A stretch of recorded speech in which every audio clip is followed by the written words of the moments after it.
In the beginning, there were no cities, no kings, no written words. Humanity wandered the earth, hunting, gathering, simply surviving.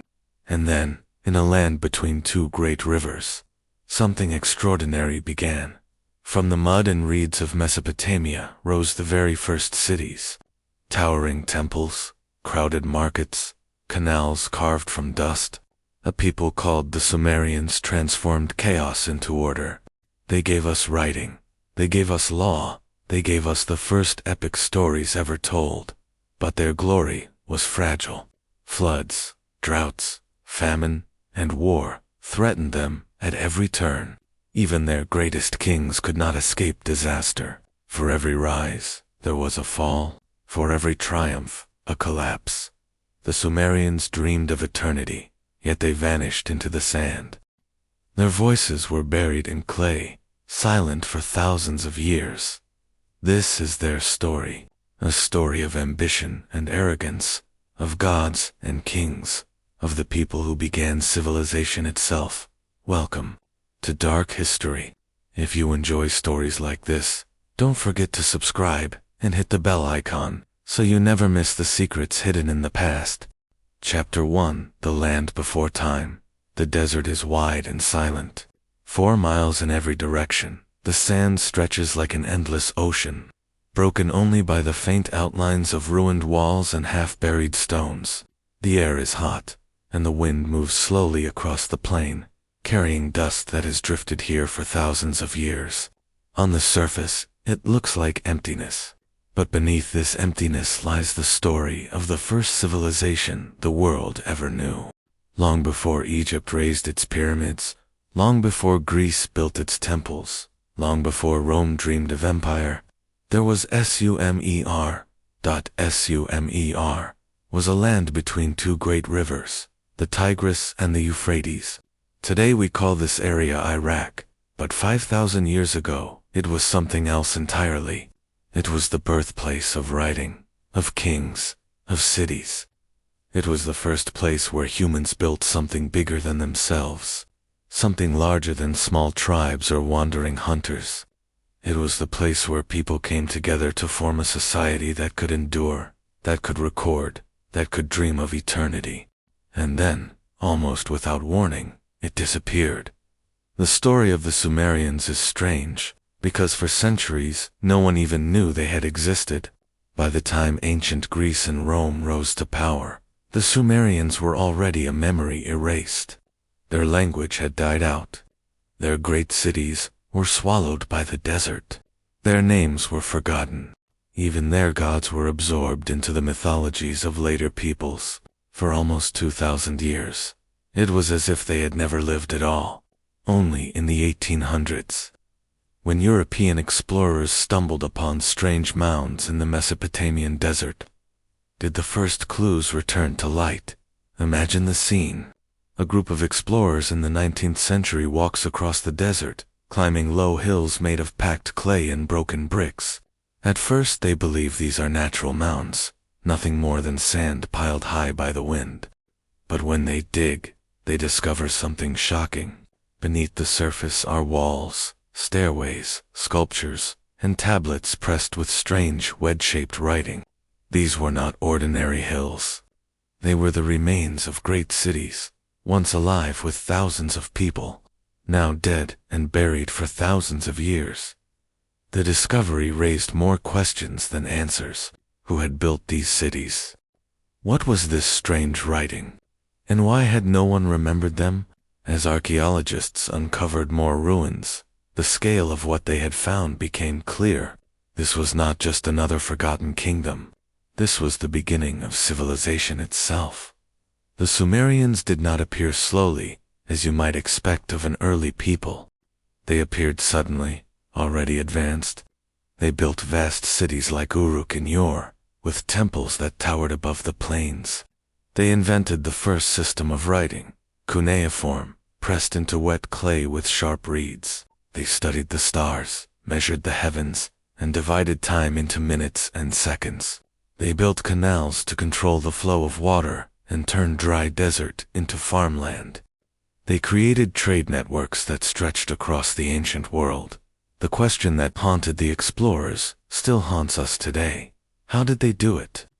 Most civilizations rise slowly. First a small village, then a town, then, after centuries, the growth of kings and laws and cities. But Sumer seemed different. Around 3100 BCE, they were already building things no one else had imagined. They did not crawl into history. They leaped. As the ruins were uncovered, archaeologists found evidence of writing that was already complex. It did not look like the first attempts of a simple people trying to keep track of animals or tools. It looked like a language fully formed, able to describe myths, laws, and mathematics. How could a writing system appear so suddenly? Did they invent it on their own? Or did they inherit it from somewhere older, somewhere even more mysterious? The deeper scholars looked, the stranger it became.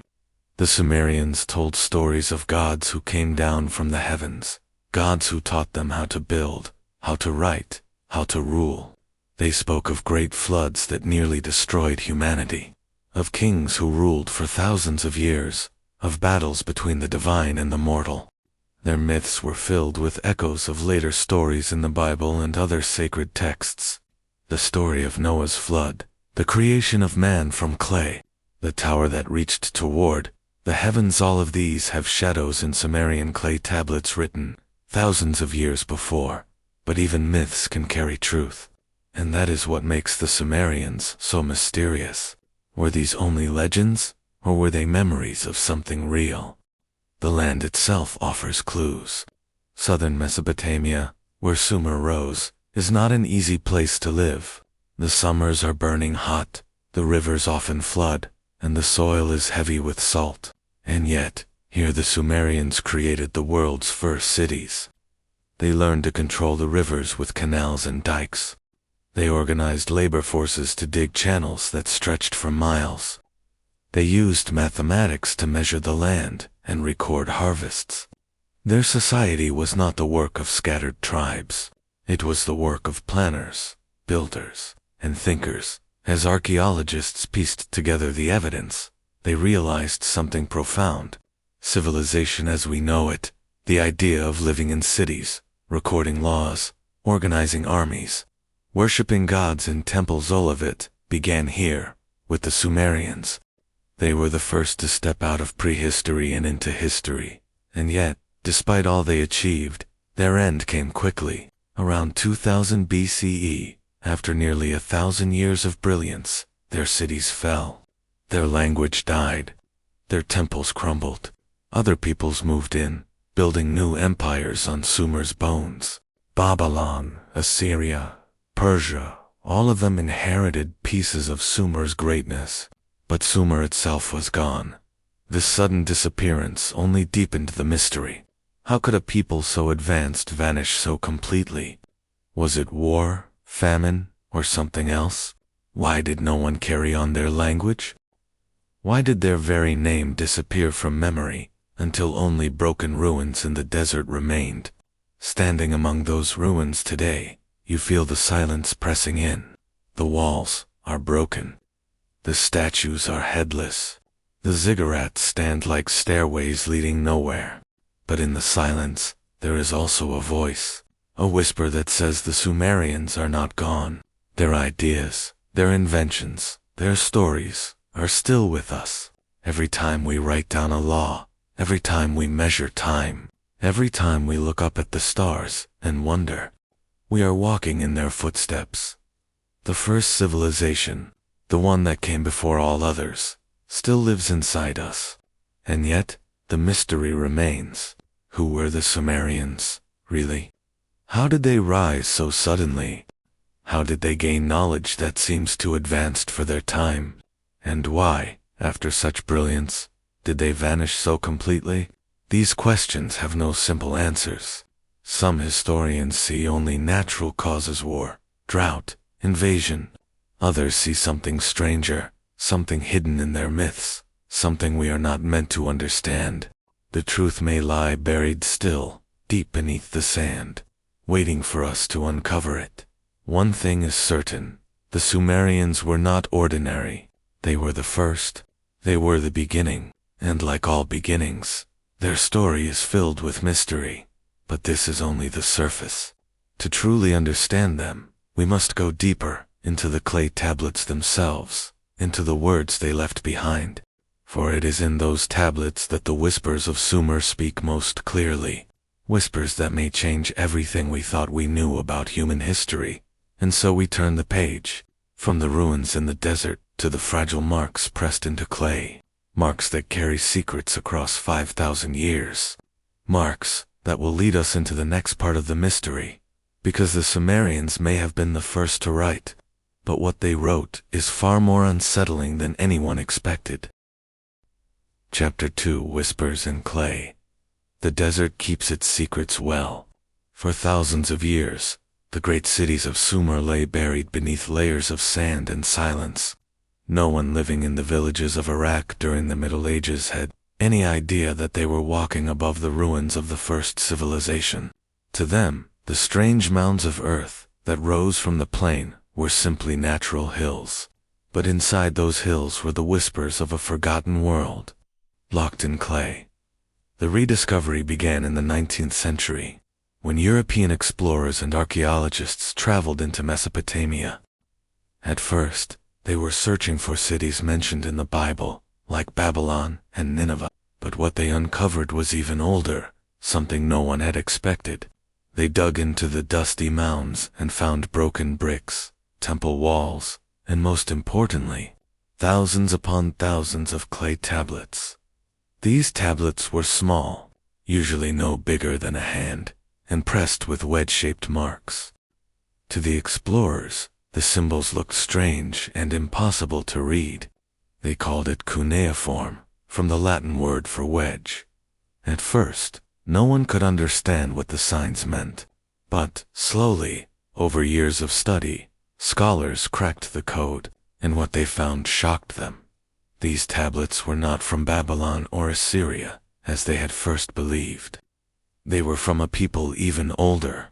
The tablets told of a civilization that no one remembered, a people who called themselves the Sumerians. These were the first true writers in history, and they had left behind a library in clay. When the first translations were made, the world seemed to expand backward in time. Suddenly, history did not begin with Greece or Egypt. It began with Sumer. The words pressed into clay told of kings, priests, merchants, gods, floods, wars, and dreams. They told of cities like Uruk, Ur, and Lagos. They told of laws and taxes, of songs and prayers, of star charts and medicine. Everything that makes up human civilization was there, written thousands of years before most of the world had even learned how to farm. What makes the Sumerian tablets so mysterious is how advanced they are from the very beginning. The earliest writing we find is not simple. It is already capable of recording myths, complex trade accounts, and astronomical observations. It is as if writing appeared fully formed, without the slow evolution we would expect. How could such a system be invented so suddenly? The Sumerians pressed their words into wet clay with a reed stylus, then baked the tablets in the sun or in kilns to harden them. Because clay is so durable, many tablets survived when papyrus and parchment from later cultures rotted away. Today, more than 500,000 Sumerian tablets have been uncovered, though only a fraction have been translated. The rest still wait, silent, holding secrets no one has read in 5,000 years. Some of these tablets are simple records of trade. They list how much grain was stored, how many sheep were sold, or how many workers were hired. But even these carry weight, because they show a society that was already organized and complex. Others are lists of kings, rulers, who reigned for thousands of years, numbers so large, they seem impossible. Others still are myths, like the tale of a great flood that destroyed the world, or the story of Inanna's descent into the underworld. Each story feels familiar, as though we have heard it before in other cultures. And perhaps we have. Because the Sumerians may be the root from which many later myths grew. But among the tablets are even stranger things. Star charts that show knowledge of planets invisible to the naked eye. Mathematical systems based on the number 60, still used today in minutes and seconds. Medical recipes that describe treatments with herbs and minerals. It is as if the Sumerians carried knowledge far beyond what we would expect from a people so ancient. Where did this knowledge come from? Did they discover it on their own? Or did they inherit it from an even older source, now lost to time? The tablets do not give us clear answers. They speak in fragments, broken by time. Many are damaged, with pieces missing, leaving gaps in the story. A prayer might trail off into nothing. A law might be broken in half, leaving us unsure of the punishment. A myth may be missing its ending. Reading them is like hearing voices through static, whispers carried across millennia, and yet, even broken. They tell us enough to know that the Sumerians saw themselves as chosen by the gods. In their writing, they say that the gods came down from the sky, bringing gifts of knowledge, order, and kingship. They describe gods who lived among them, who ruled from temples, who demanded offerings. To the Sumerians, civilization itself was not their own invention. It was something given to them, something taught. The modern historian may dismiss this as myth, but myths often contain kernels of truth, hidden beneath story and symbol. Could it be that the Sumerians were remembering an older event? An encounter with something or someone that gave them the push they needed to leap into civilization? What unsettles us today is not only what the tablets say, but how they connect to later stories. The Great Flood described by the Sumerians is almost identical to the story of Noah. Their myths of gods creating humans from clay are echoed in the Bible and other traditions. Their tales of towers reaching toward the heavens remind us of Babel. Did these stories pass down through time, reshaped by new cultures, until they reached us? Or are they all remembering the same ancient events? The deeper scholars went into the tablets, the more questions appeared. Why did the Sumerians record kings who reigned for thousands of years? Why did they describe gods with such detail, giving them names, homes, and family trees? Why did they track the stars with such care? Why did they seem so advanced at a time when the rest of the world was still living in scattered villages? Some researchers argue that the Sumerians were simply brilliant, that they invented writing and astronomy because they had the right environment and the right drive. Others wonder if they inherited fragments of knowledge from an earlier, lost culture, one that came before the flood. And still others believe the Sumerians were telling us something stranger, that their gods were not myths at all, but beings who walked among them. Whatever the truth, the tablets remain our window into their world. Each mark in clay is a whisper across 5,000 years. Each fragment is a voice from the land before history. Together, they tell us that the Sumerians were not just another people. They were the first to leave behind a record of their thoughts, their fears, their dreams. But the tablets also leave us with unease, because if the Sumerians were so advanced, why did they vanish? If they held knowledge of the stars and the gods, why did they collapse into silence? And if 500,000 tablets still sit unread in museum storage, what secrets are we missing? What knowledge still waits in the dark, waiting to be heard? As we close this chapter, the image is clear. Thousands of tablets, stacked in rows, sitting in the quiet halls of museums.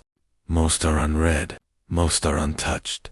They sit in silence, holding a past we have not yet uncovered. Somewhere among them may be answers we cannot yet imagine.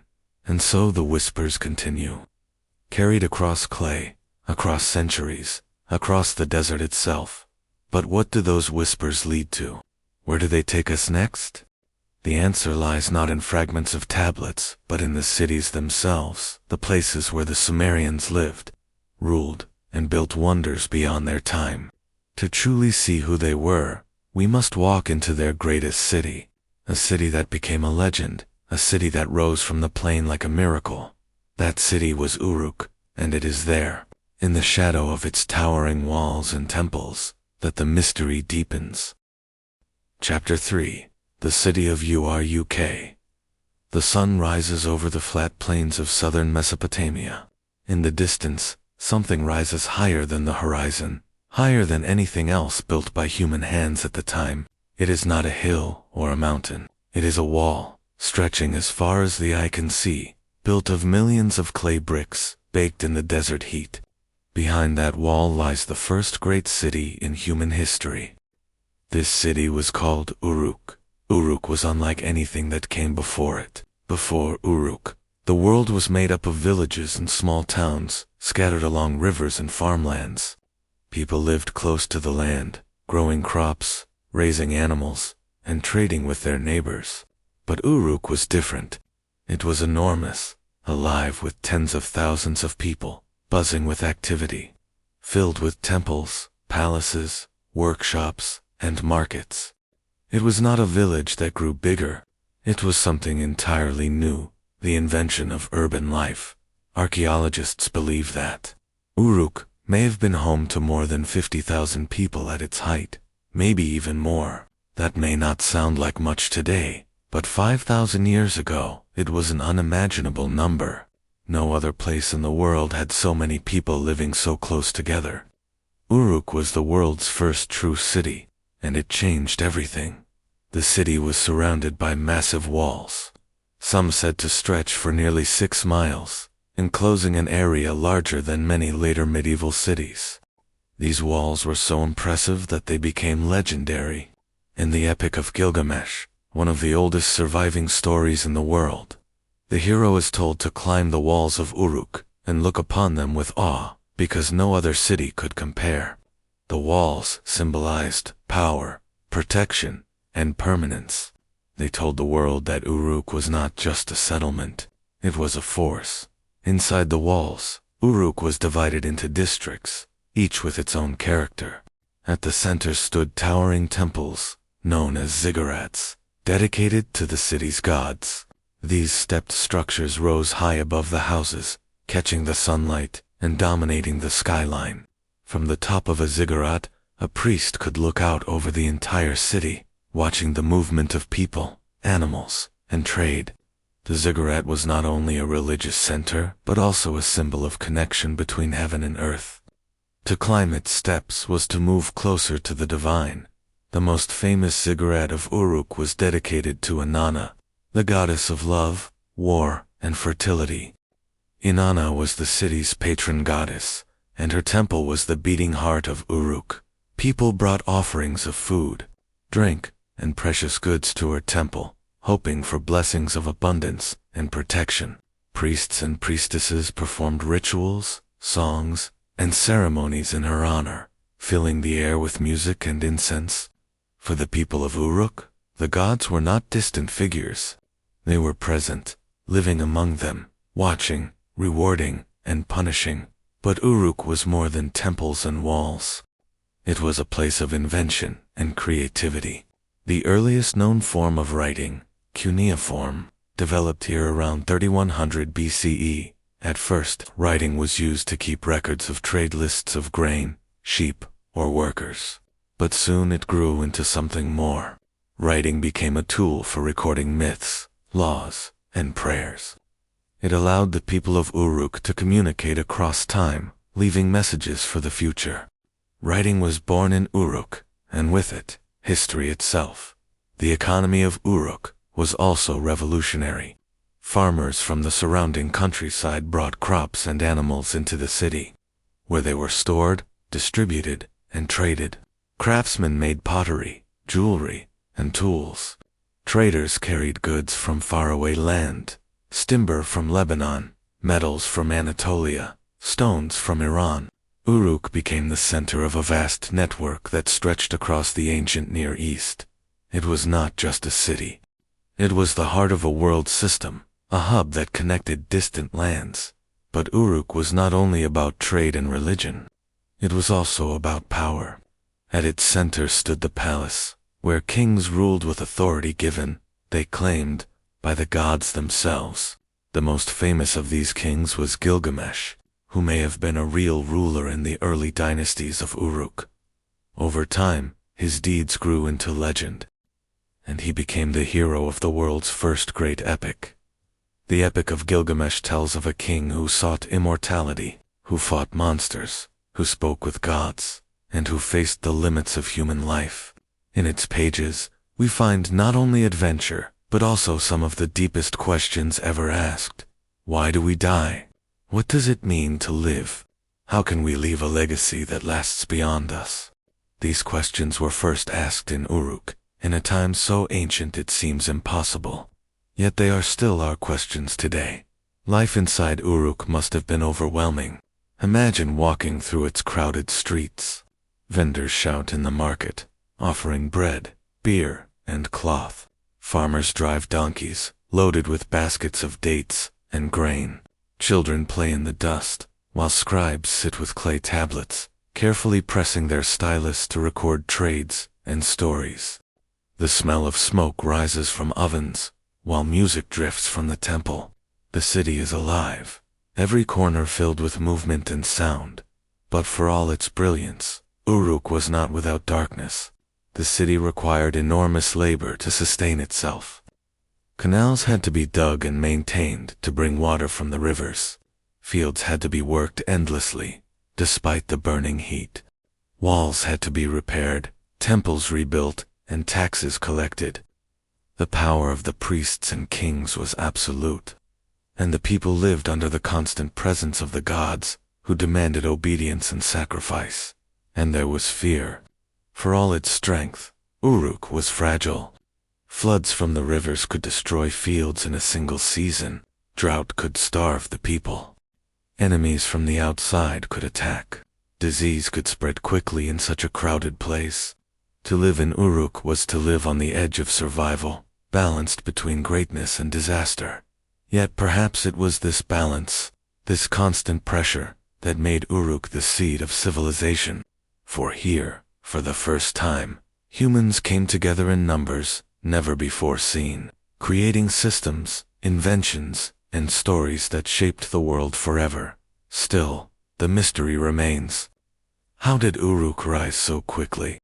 Why here, in this harsh land, did the first great city appear? And why did the Sumerians speak of gods giving them kingship, as though civilization itself was a gift from above?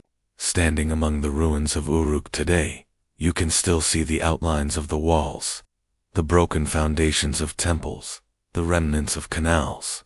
The city is silent now, its people long gone, its glory buried. But if you listen closely, you can almost hear the footsteps of thousands in the dust. The sound of hymns rising to the gods, the voice of Gilgamesh calling from legend. Uruk was the first city, the beginning of everything we now call civilization. But it was also a city of mystery, a place where myths and history blend into one. Its ruins whisper of gods, kings, and knowledge too advanced for its time. And the deeper we go into its story, the stranger it becomes. For the gods of Uruk were not only worshipped, they were feared. They were believed to walk among the people, to shape their destinies, to decide their fates. The Sumerians did not see their gods as distant, abstract forces. To them, the gods were real, present, powerful, and sometimes terrifying. And so, to truly understand Uruk and the world of the Sumerians, we must step into the realm of the divine. We must meet the beings they believed ruled over them, beings whose stories echo across time, across cultures, and into our own.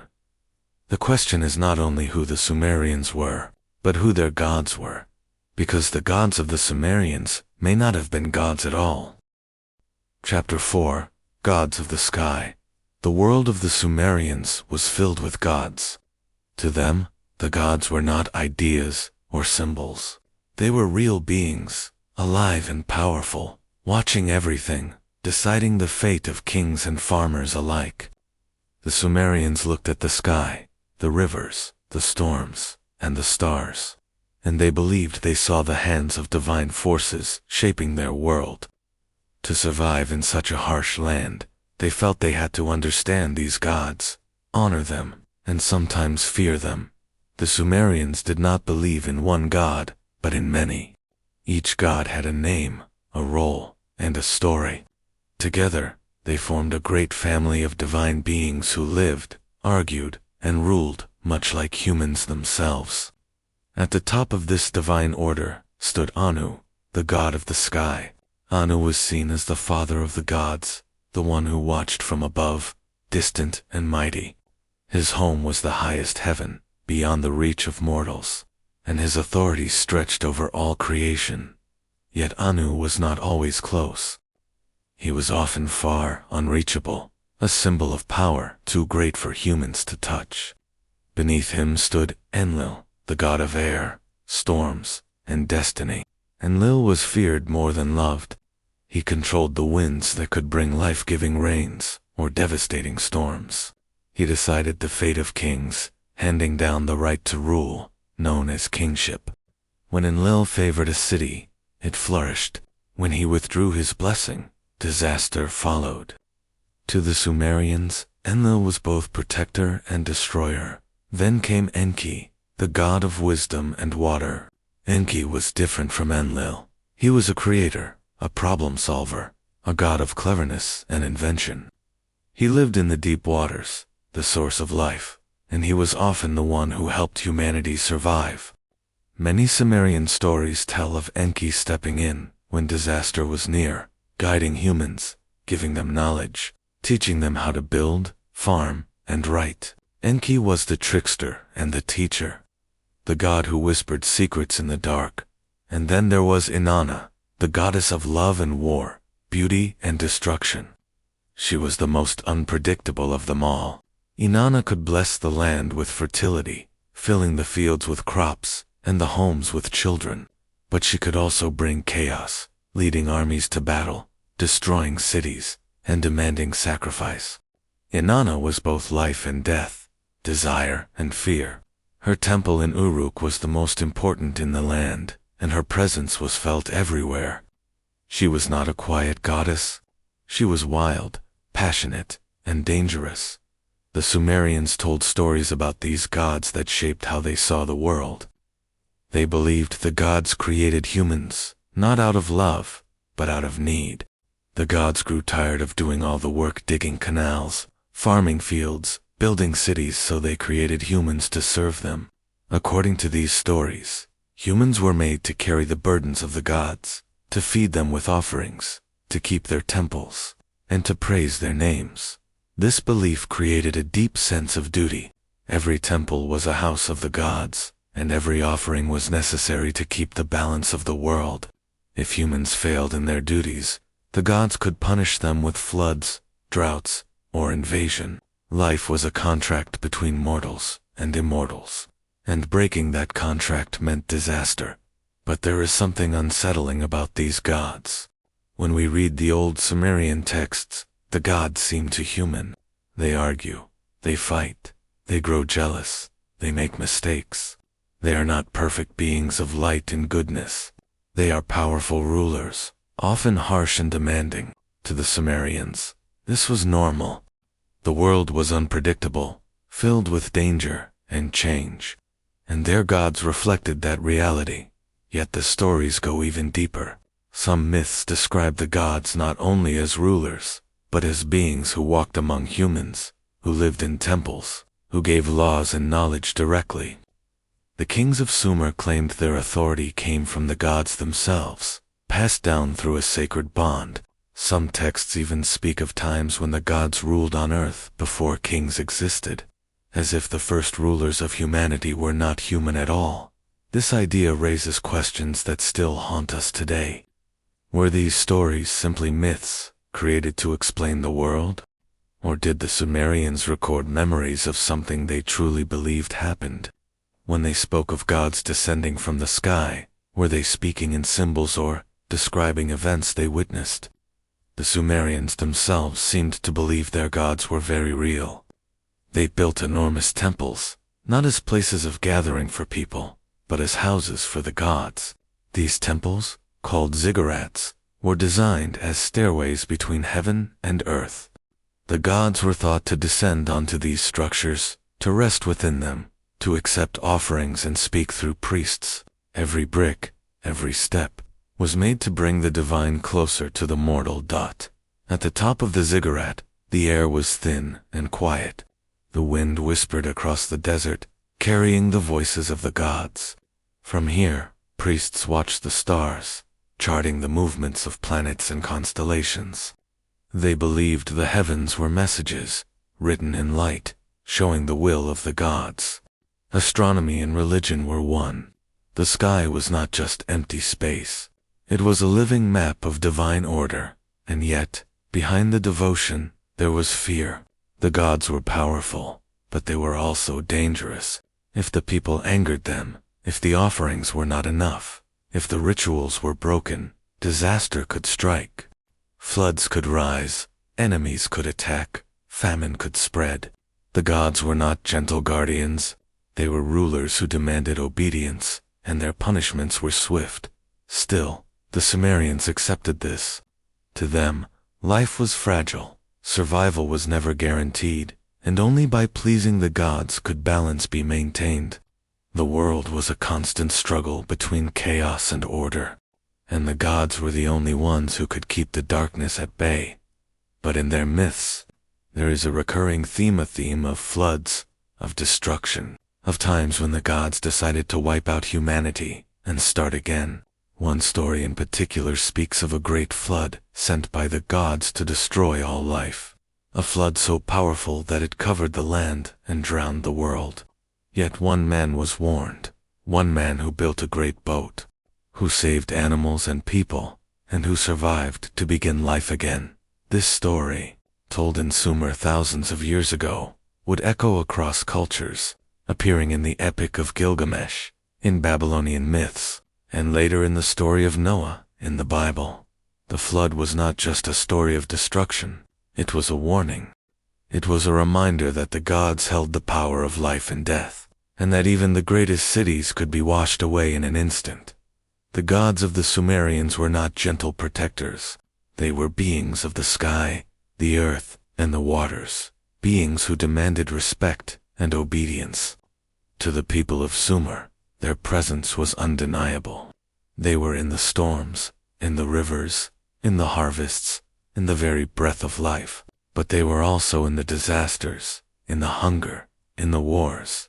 And so the question remains, who were these gods? Were they only myths, born from human imagination?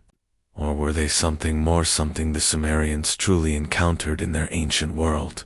The ruins of their temples still stand, broken but mighty. The clay tablets still whisper their stories. The ziggurats still rise, pointing to the heavens, as if waiting for something or someone to return. The Sumerians believed the gods came down from the sky. They believed the gods gave them knowledge, power, and kingship. They believed the gods could destroy them in an instant, and their stories suggest they may have believed something even more terrifying, that the gods had already done it once before. The flood story is not just myth, it is a memory, carved into the clay of their civilization. And to understand the Sumerians fully, we must step into that story, into the waters that once covered the world, into the moment when the gods decided to erase humanity. Chapter 5. The Sacred Flood. The land of Mesopotamia was always at the mercy of water.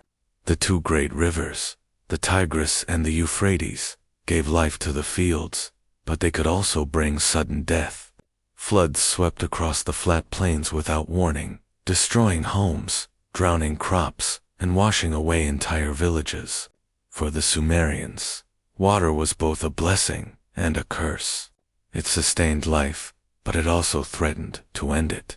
From this fragile balance was born one of the most powerful stories of all time, the story of the flood. It was a story the Sumerians told again and again, each time with slight changes, each time with the same haunting message. Humanity had once been wiped out by the will of the gods. The earliest versions of the flood myth appear on broken clay tablets, written in wedge-shaped cuneiform script. The story is fragmented, but enough survives to reveal its meaning. The gods had grown angry. Humanity, they said, had become too noisy, too troublesome. The laborers they had created no longer pleased them. So the gods gathered together and made a decision. They would send a great flood to destroy all life. The storm came. The rains fell without end. The rivers rose higher than ever before.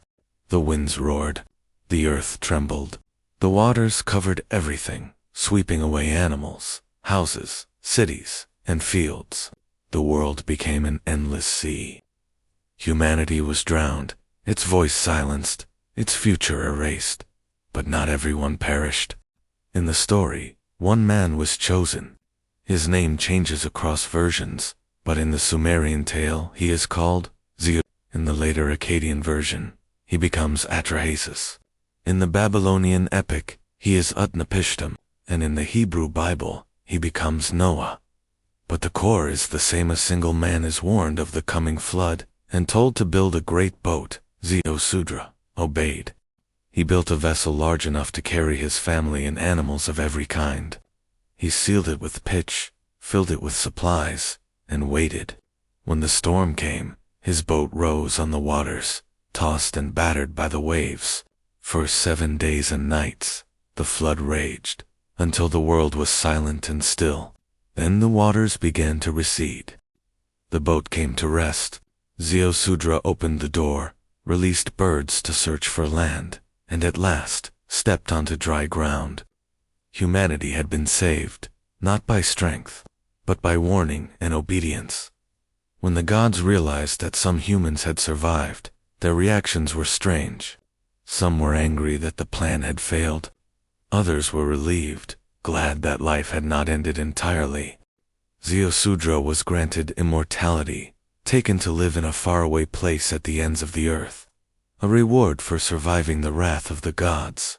Humanity was reborn, but forever aware of the danger. To the Sumerians, this was not just a story. It was a memory, carved into their culture. They lived with the constant threat of floods, and they saw in them the power of the divine. Every time the rivers rose higher than expected, every time the waters swept across the land, they remembered the sacred flood. The story became a warning. The gods could take everything away in an instant, but the story also carried something deeper. It hinted that humanity had been judged, that survival depended on the will of the gods. It suggested that history itself had a cycle: creation, destruction, rebirth, and it left behind unsettling questions. Was the flood just a natural disaster remembered as myth? Or was it something greater, something global, something that echoed across civilizations because it truly happened? Archaeologists digging in Mesopotamia in the early 20th century found layers of river silt buried deep beneath the ruins of ancient cities. These layers suggest that massive floods did strike the region thousands of years ago. In some places, entire settlements were buried beneath mud and clay, frozen in time. To the people who lived through such events, the destruction must have seemed total, the end of the world. Perhaps from these experiences, the story of the sacred flood was born. But there is a strange detail in the Sumerian king list, a document that records rulers stretching back into the distant past. According to this list, kingship, the right to rule, was given to humanity by the gods. It was passed from city to city, but at one point, something unusual happened. The text says, "Then the flood swept over." After this line, the record begins again, listing new kings. As though history had been broken in two: the time before the flood, and the time after. This division gives the story a chilling weight. To the Sumerians, the flood was not just a local disaster. It was the great dividing line of human history. It was the moment when everything changed. Before the flood, kings ruled for thousands of years. After the flood, lifespans grew shorter, cities rose and fell more quickly, and humanity entered a new age. The flood was not only destruction, it was transformation. And here lies one of the greatest mysteries of the ancient world. Why does this story appear not only in Sumer, but in so many cultures? From Mesopotamia to India, from Greece to the Americas, myths of a great flood appear again and again. Could all these people have invented the same story separately? Or were they remembering something that truly happened, an event so vast it scarred the memory of humanity forever? The Sumerians left no clear answer. They only left the story, written in clay, echoing across time. The flood was both history and myth, both memory and warning. It told them that the gods were not always protectors. Sometimes, they were destroyers. And it reminded them that civilization itself rested on fragile ground, always one step away from being swept away. For the people of Sumer, survival meant obedience. The temples had to be filled, the rituals had to be performed, the gods had to be honored. The flood had shown what happened when humanity displeased the divine, and so the cities of Mesopotamia grew, not only as centers of trade and power, but as vast machines of worship, designed to keep the gods satisfied. But the flood also raised another question. If the gods could destroy humanity so easily, why did they allow humans to rise again? Why did they give back the gift of kingship, of cities, of civilization? Perhaps, the Sumerians thought, the gods still needed them. Perhaps humans still had a role to play, as servants, as builders, as keepers of order. The flood was not the end. It was the beginning of a new era, one that would shape the destiny of all who came after. Yet this new era was not free of danger. The flood may have ended, but the struggle for survival continued. Kings rose to power, claiming the authority of the gods. Cities competed, fought, and conquered. The gods themselves seemed to favor some and abandon others, shifting the balance of power from one place to another. Humanity had survived, but it was still at the mercy of forces far greater than itself. The ruins of Mesopotamia still hold traces of this fear. Broken tablets tell of prayers for protection against floods, against famine, against divine anger. Ziggurats still stand as stairways to heaven, built higher and stronger after each disaster, as though reaching upward could prevent the waters from returning. The flood was always remembered, always feared, and perhaps that fear was the point. The sacred flood was not only about destruction, it was about control. It reminded humanity of its place. It reminded them that their cities, their kings, their inventions, all of it, could vanish in a heartbeat. The gods had given civilization, and the gods could take it away. But as we move deeper into the story of Sumer, another question rises from the clay tablets and broken walls. If the flood divided history, then what came next? Who were the first kings after the waters receded? How did humanity rebuild? And what did those kings claim about their connection to the gods? The flood had washed the world clean. Now a new chapter of history was about to begin, one written not only in clay, but in blood, power, and ambition. Chapter 6. The First Kings. The flood had come and gone. The world had been drowned, erased, and then renewed. For the Sumerians, history was divided into two parts: before the flood and after. The flood was the line between ages, the moment when everything changed. After the waters receded, life began again. Fields were planted, canals were dug, and cities rose from the mud. But something else returned too. Kingship. To the Sumerians, kingship was not invented by humans. It was a gift or a burden handed down by the gods. The Sumerian king list, a text carved into clay thousands of years ago, tells us that kingship descended from heaven.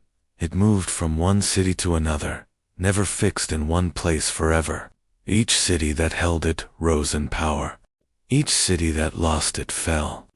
To the people of Sumer, kingship was divine authority, the right to rule not by human strength, but by the will of the gods. The king list also tells us something strange. Before the flood, kings ruled for thousands of years. One king is said to have reigned for over 28,000 years, another for more than 36,000. These numbers are impossible for us today, but the Sumerians recorded them with confidence. Were these only myths, exaggerations, to show the greatness of the past? Or were they memories of something else, beings who were not entirely human, rulers who came from beyond. Whatever the truth, the Sumerians believed that after the flood, lifespans grew shorter. Kings no longer ruled for tens of thousands of years. They ruled for decades, sometimes centuries, but never again for eternity. The first kings after the flood ruled cities that were still small by later standards. Kish was one of the earliest centers of power. From Kish came Etana, a legendary king who was called the shepherd who ascended to heaven. His story is one of the oldest known myths. It tells how Etana searched for the plant of birth, a gift that would give him a son. To reach it, he rode on the back of an eagle, flying higher and higher until he reached the heavens. Was this only a story, or was it a memory of something more, a king who sought knowledge beyond the earth? Kish gave way to Uruk, where mighty rulers like Gilgamesh would later appear. But even before Gilgamesh, Uruk was already a center of kingship, with rulers whose names are half lost to time. They built walls, temples, and monuments, leaving behind traces of their power.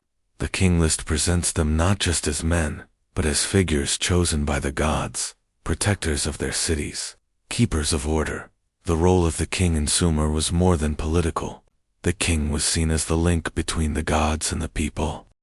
He was expected to lead in war, to maintain the canals and farmlands, to judge disputes, and most of all, to honor the gods with offerings and temples. Without the king, the city would fall into chaos. With the king, the city could flourish. But kingship was always fragile. If the gods withdrew their favor, even the greatest king could be overthrown, and the gift of kingship would pass to another city. This shifting of power shaped the history of Sumer. One moment Kish was the leading city, the next it was Uruk, then Yor, then Lagash. Each city had its time in the sun, and each believed it was chosen by the heavens. Wars were fought not just for land or trade, but for the sacred right of kingship itself. To hold kingship was to hold the mandate of the gods. Archaeological discoveries confirm some of these stories. In the ruins of ancient Kish, broken artifacts bear the names of early rulers. In Uruk, inscriptions speak of kings who built temples to Inanna, the city's goddess. In your royal tombs have been uncovered, filled with treasures of gold, silver, and lapis lazuli, as well as the bodies of servants sacrificed to follow their king into the afterlife. These graves speak of rulers who claimed more than human power, rulers who demanded loyalty even beyond death. But the king list leaves us unsettled. Its early sections blur the line between history and myth. How can we understand kings who ruled for thousands of years? How do we explain stories of men who flew into the heavens or spoke directly with the gods?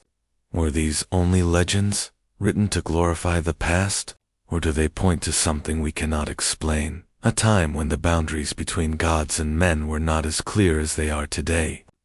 The Sumerians did not see their kings as ordinary. Kings were chosen, marked, touched by the divine.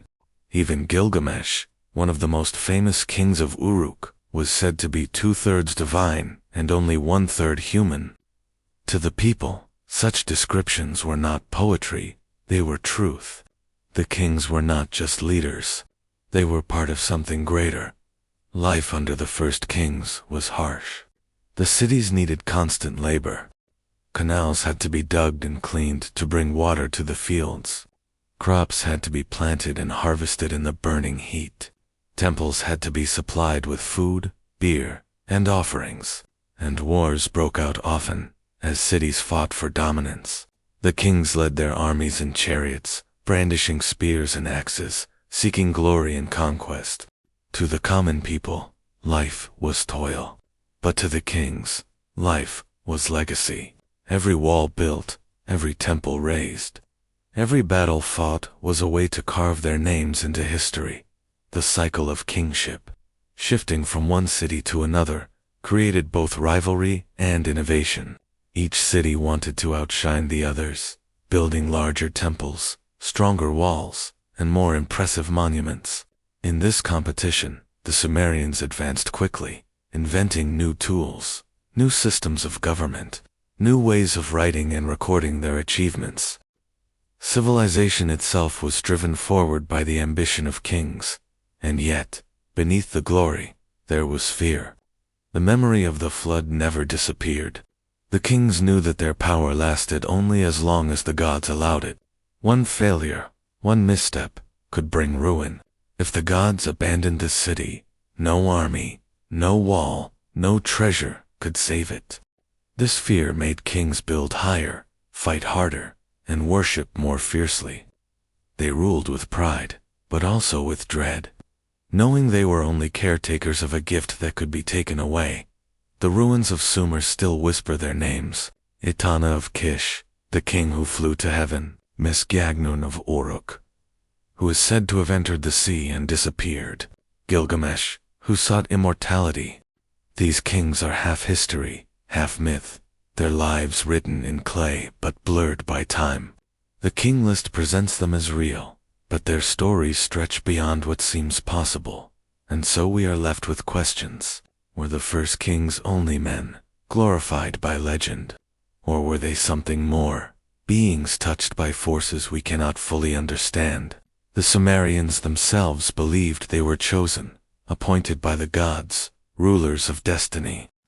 To them, the kings were not just human, they were the bridge between earth and heaven. As the centuries passed, Uruk began to rise above the other cities, its walls and temples towering over the plain, its kings claiming the favor of Inanna, the goddess of love and war. In Uruk, power and myth became inseparable, and from its gates, the most famous of all Sumerian kings would emerge.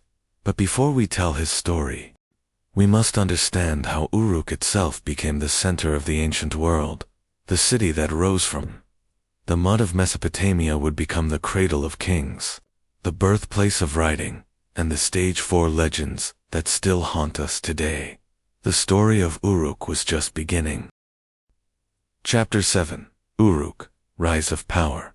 The desert wind moves quietly across the land of southern Mesopotamia, carrying with it the dust of forgotten centuries.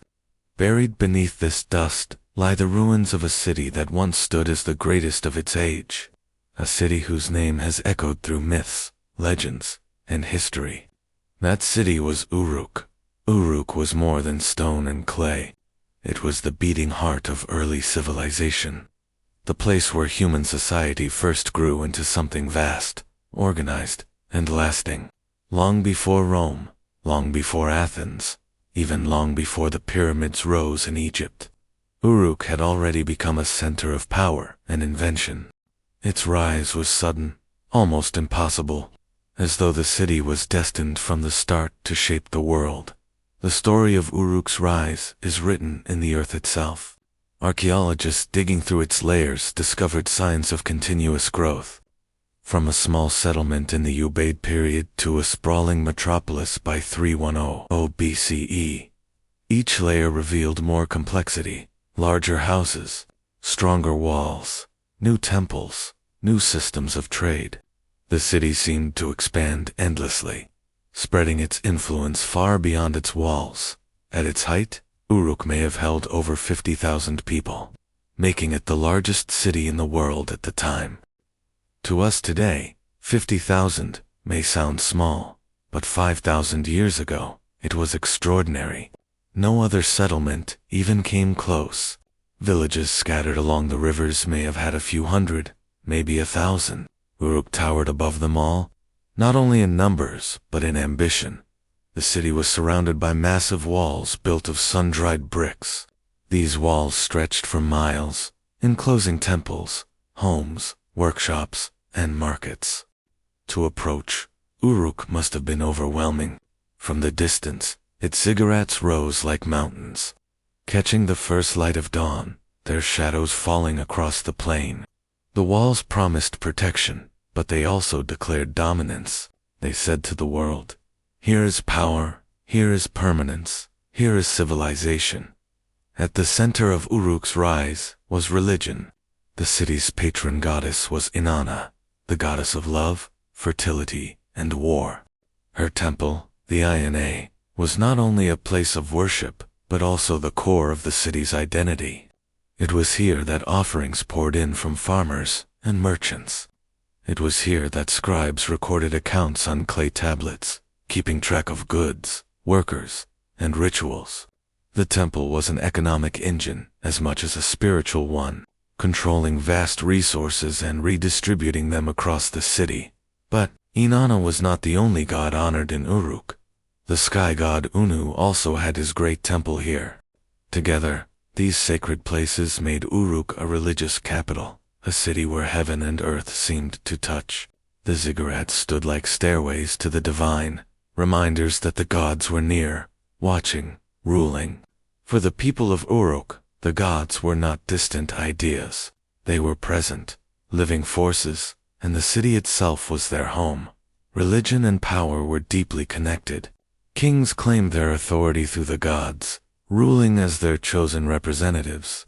Every temple, every wall, every monument was proof of this divine approval. To rule Uruk was to rule not only a city, but also a spiritual empire. The king stood at the center, a figure both human and divine, bridging the gap between mortals and the heavens. Uruk was also a place of invention. It was here that writing first emerged, born from the need to record the growing complexity of life. Clay tablets covered in wedge-shaped marks told of trades, taxes, and rituals. Over time, writing expanded to include myths, hymns, and laws. In Uruk, words became permanent, knowledge became lasting, and memory stretched beyond the limits of human life. History itself began here. The economy of Uruk reached far beyond its walls. Farmers from the surrounding countryside brought grain, dates, and livestock to the city. Craftsmen produced pottery, textiles, tools, and ornaments.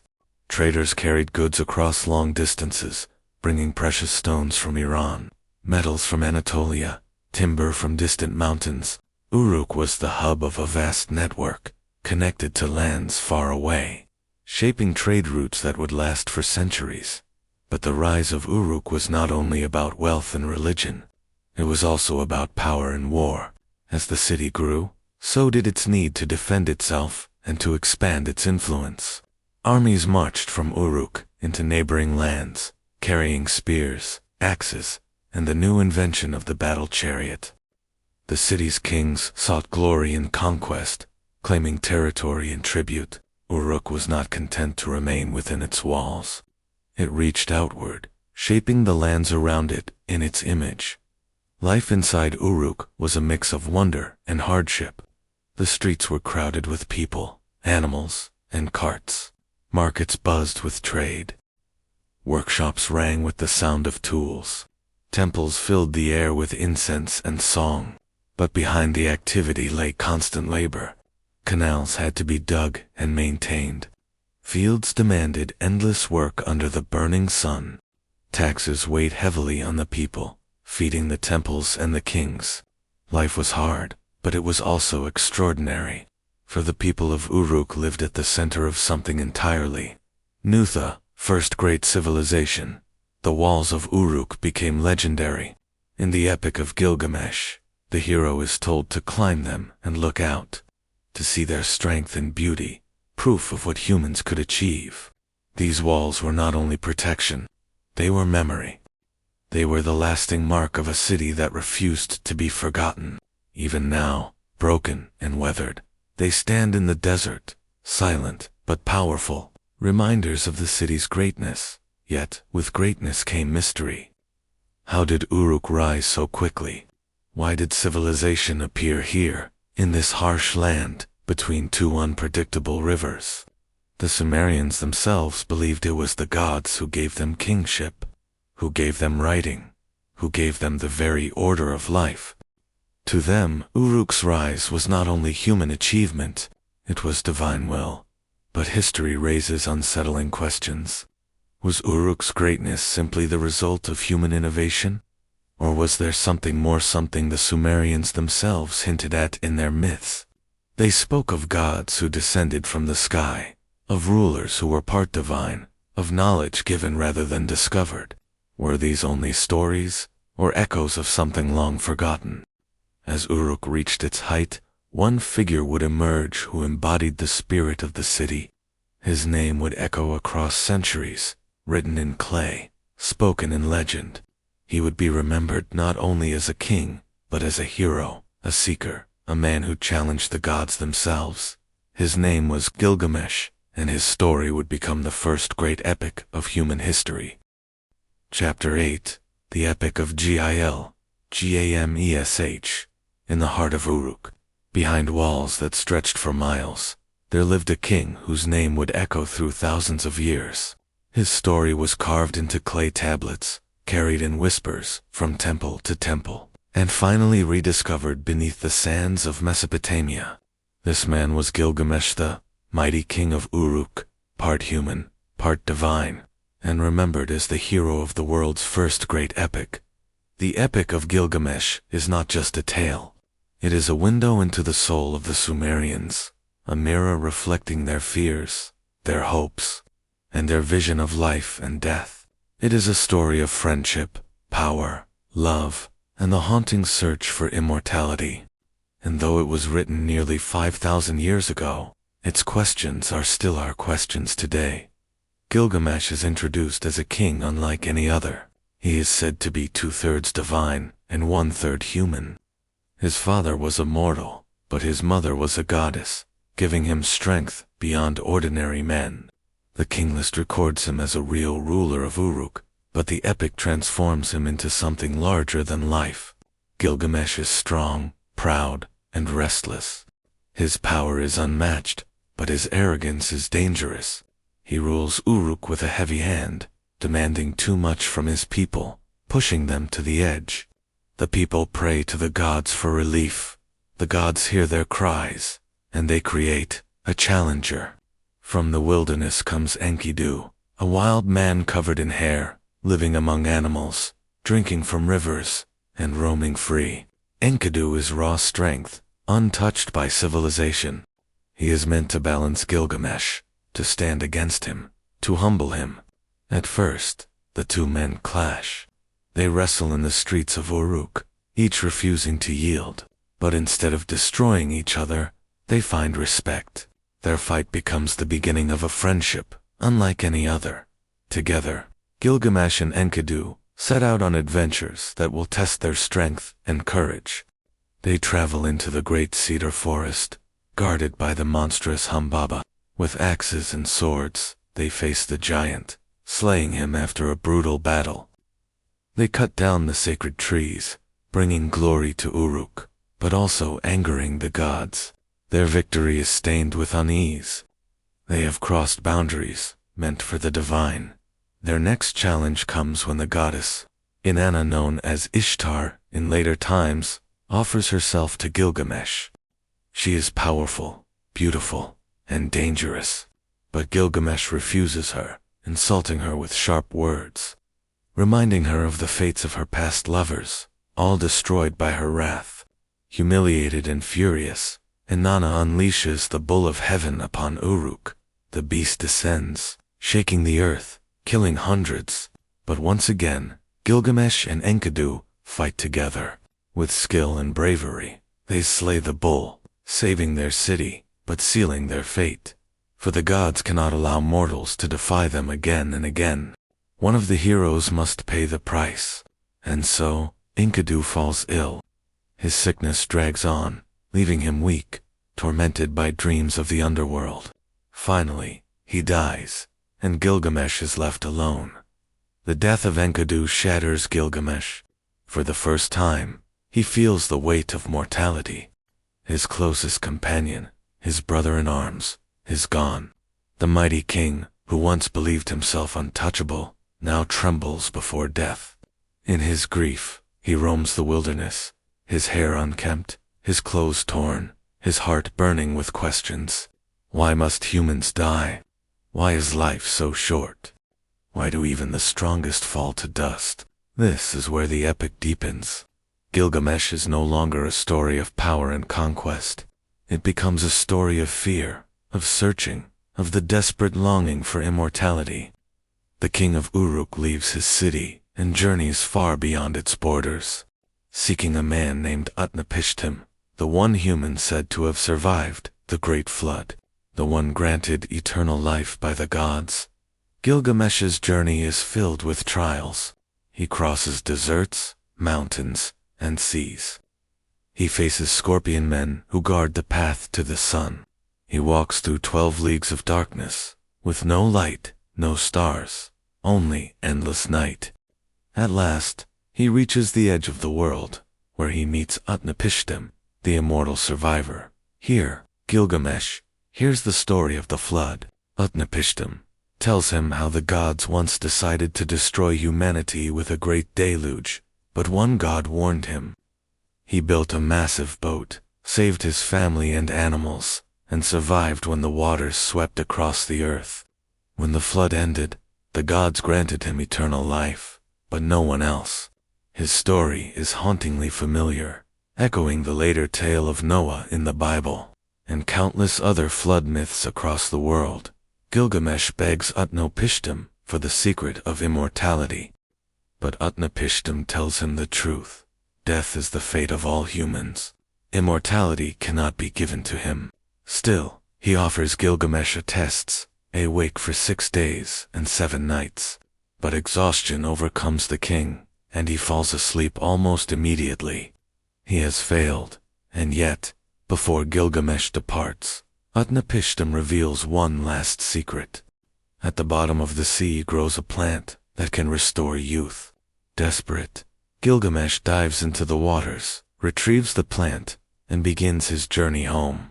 Hope returns to him, the dream of giving his people the gift of renewed life. But fate is cruel. On his way back, while resting, a serpent steals the plant, slithering away with it, leaving Gilgamesh empty-handed. When he finally returns to Uruk, he has nothing to show for his quest. He has not gained immortality. He has not brought back eternal youth. All he has is the knowledge that death cannot be escaped. Yet, in this realization lies something deeper. Standing upon the great walls of his city, Gilgamesh looks out. The walls are strong, the city vibrant, the people alive. He understands at last that immortality is not found in eternal life, but in what one leaves behind. The walls, the temples, the stories, they are his legacy. Through them, he will live forever. The Epic of Gilgamesh ends not with triumph, but with wisdom. It is a story of human limits, of facing death, and of finding meaning in life itself. For the Sumerians, this epic was more than entertainment. It was a guide, a reflection of their deepest truths. And today, it still speaks to us. We, too, wrestle with death. We, too, search for meaning. We, too, wonder what remains after we are gone. In Gilgamesh, we see ourselves, strong and fragile, proud and afraid, mortal and longing for something more. The clay tablets that carried this story lay buried for thousands of years, waiting to be found. When they were uncovered in the 19th century, the world was stunned. A story older than the Bible, older than Homer, a story that spoke of floods, gods, and the quest for eternal life. It showed us that even at the dawn of civilization, humans were asking the same questions we ask today. But the Epic of Gilgamesh is only the beginning. For the story of the Sumerians stretches far beyond one king. Their myths, their inventions, their wars, and their mysteries reach into every part of human history. And just as Gilgamesh sought immortality, so too did the Sumerians leave behind something eternal. The question now is, what else did they know? For hidden within their myths are secrets about the gods, about the flood, about knowledge that seems far older than their time.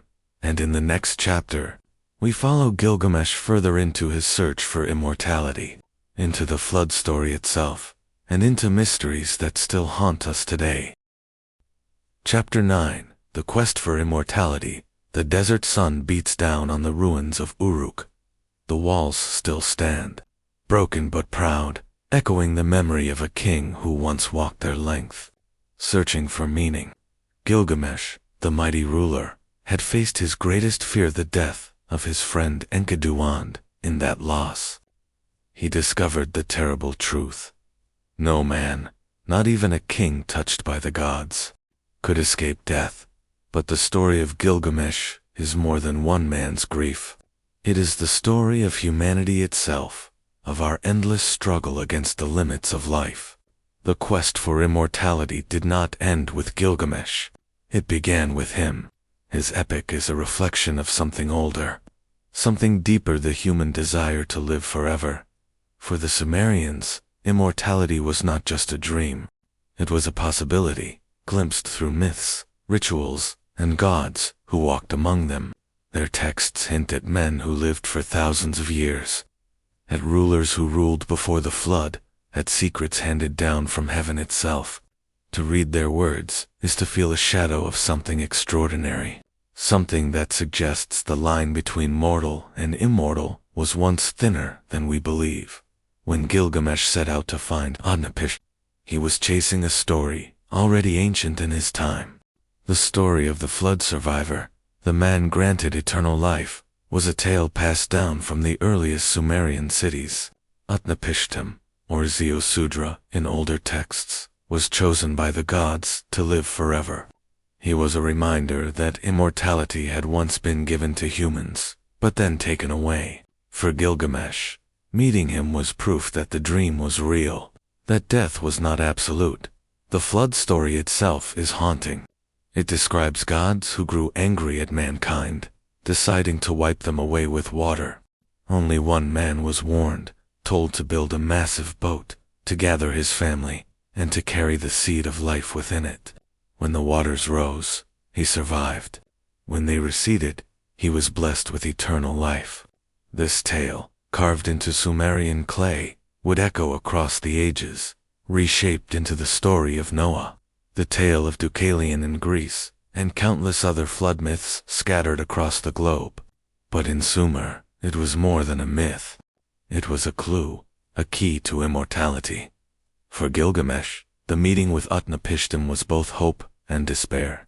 The hope came in the form of the plant of youth, a gift hidden at the bottom of the sea. The despair came when it was stolen by a serpent, vanishing forever. In that moment, Gilgamesh realized that immortality, once within his grasp, had slipped away. His journey ended, not with eternal life, but with understanding. The Sumerians believed that immortality could take many forms. The gods lived forever, untouched by time. The great kings of the past were remembered in songs and carvings, and ordinary men and women could hope for an afterlife, though it was a shadowy, uncertain place. To escape death completely, to live forever in body and spirit, was the greatest dream of all. But only the gods, and perhaps a chosen few, ever achieved it. Still, the idea of immortality haunted Sumerian thought. It shaped their rituals, their temples, their offerings. They built ziggurats as stairways to heaven, reaching upward, seeking the divine. They buried their dead with treasures and servants, hoping to carry wealth and power into the next world. They told stories of men like Adapa, a wise figure who was offered the bread of life, but tricked into refusing it. Again and again, the message was the same. Immortality was close, but always just out of reach. Why did the Sumerians dwell so deeply on this theme? Perhaps because they lived in a land where life was fragile. The rivers could flood without warning, drowning crops and villages. Drought could strike, leaving fields dry and empty. Wars broke out between cities, cutting down the young and strong. In such a world, death was always near. To dream of immortality was to dream of escape, of safety, of victory over the chaos of life. But there is another possibility, one more mysterious. The King List, that strange and ancient record, tells us of rulers before the flood who lived for tens of thousands of years. These were not ordinary lifespans. They suggest something different, something beyond human. Were these only symbolic numbers, or memories of a time when beings walked the earth who were not entirely mortal? Did the Sumerians record the last echoes of an age when gods and men lived side by side, when immortality was real? Modern scholars dismiss these accounts as myth, exaggeration, or metaphor, but for the Sumerians, they were truth. They carved them into clay with care, passing them down across generations. To them, the quest for immortality was not fantasy. It was history. It was destiny. Gilgamesh failed in his search, but his failure was not the end. His story survived, teaching that immortality lies not in endless life, but in legacy. The walls of Uruk, the epic itself, the memory of his deeds, these were his immortality, and yet, hidden within his tale are fragments of something older, something that suggests the quest was not only metaphorical. Even today, the question remains: why do myths from every corner of the world speak of floods, of gods granting or denying eternal life, of serpents stealing the gift of youth? Why do they all echo the same themes, as though remembering a shared origin? Was there once a time when humanity brushed against immortality, only to have it slip away? For the Sumerians, the answer was simple. The gods controlled life and death. They gave as they wished, and they took away as they pleased. But for us, the question is more haunting. Were these gods real beings, powerful and long-lived, whose presence shaped the first civilization? Or were they symbols, born from human imagination, representing forces of nature and the mysteries of life? The quest for immortality did not end with Gilgamesh. It has followed humanity ever since. From alchemists seeking the elixir of life, to explorers searching for the fountain of youth, to modern science striving to conquer aging, the dream continues. Gilgamesh's journey is our journey. His failure is our reminder. And his story, though ancient, is still alive because it speaks to the deepest part of Usta, part that refuses to accept death. In the ruins of Uruk, the walls still stand. They are crumbling, weathered, but they endure. They are proof that though Gilgamesh did not live forever, his legacy did. And in that legacy, he achieved the immortality he sought. But the story does not end here. For behind Gilgamesh, behind the flood, behind the king list, lies something greater, the gods themselves. The Sumerians wrote of them with awe and fear. They described beings who shaped the earth, who gave laws, who walked among men. They were the source of kingship, of writing, of knowledge. They were eternal, while humans were not. Who were these gods? What power did they hold? And why did the Sumerians believe their lives depended entirely on their favor? The answers lie in the next chapter, as we turn from kings and heroes to the divine forces that ruled over them all. Chapter 10. The gods of Sume are dot in the land between the rivers. Life was fragile. The floods could come without warning, sweeping away villages. The heat of summer could burn the fields dry. Famine, disease, and war were constant threats. For the Sumerians, survival was never guaranteed. And so they looked upward, beyond themselves, to forces greater than human strength. They believed their lives were guided, ruled, and judged by beings far older, far more powerful than any king. These were the gods of Sumer. The gods were everywhere. They lived in the rivers and the skies, in the storms and the stars. They were the masters of destiny, deciding who would rise and who would fall, who would live and who would die. To the Sumerians, the gods were not distant ideas. They were near, present, and active in daily life. Temples were built as their homes, rituals were performed to please them, and prayers were spoken to ask for mercy. At the head of the pantheon was An, the sky god. He was the father of the gods, the one who held authority over heaven.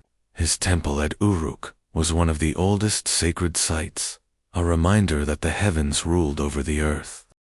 Beside him was Enlil, the god of air, storms, and kingship. Enlil was feared as much as he was worshipped. He could bless the land with rain and abundance, or destroy it with wind and flood. His word was law. When the gods decided to send the great flood, It was Enlil's voice that commanded it. Then there was Enki, the god of wisdom, water, and creation. Enki was clever, a trickster at times, but also a friend to humanity. It was Enki who warned Ziusudra, or Utnapishtim, of the coming flood, telling him to build a boat and save life from destruction. Enki's wisdom flowed like the waters he commanded, bringing knowledge, healing, and hidden truths.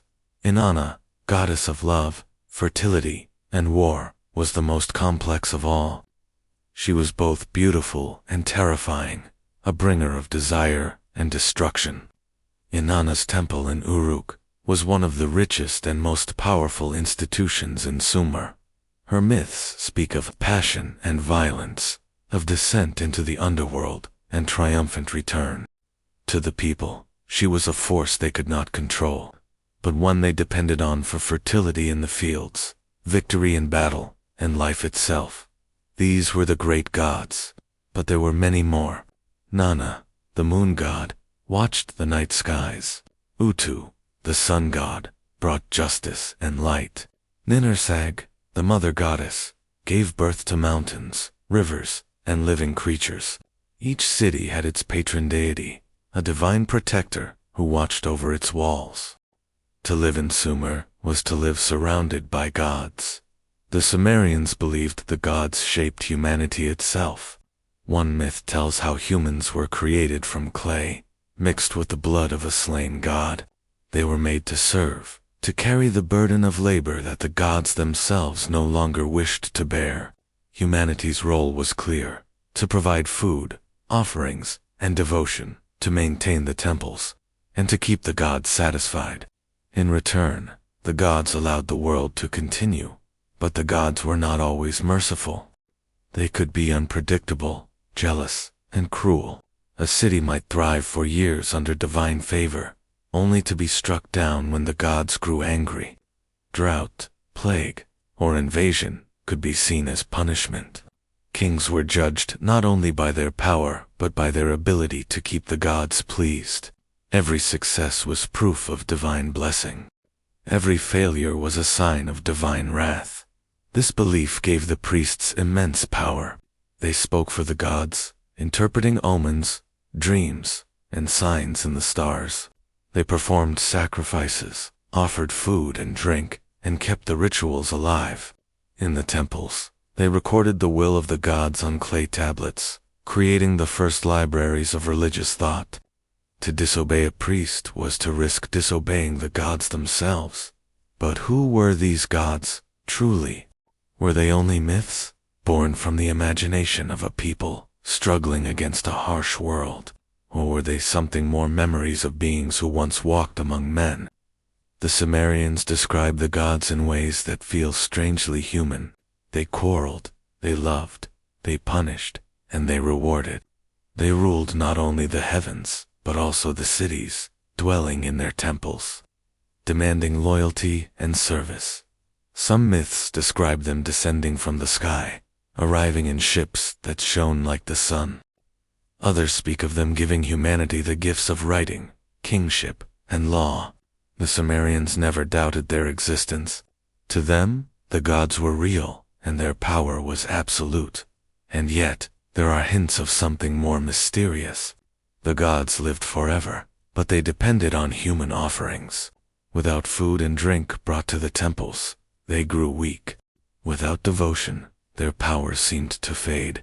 It was a relationship of dependence, almost as if the gods needed humans as much as humans needed them.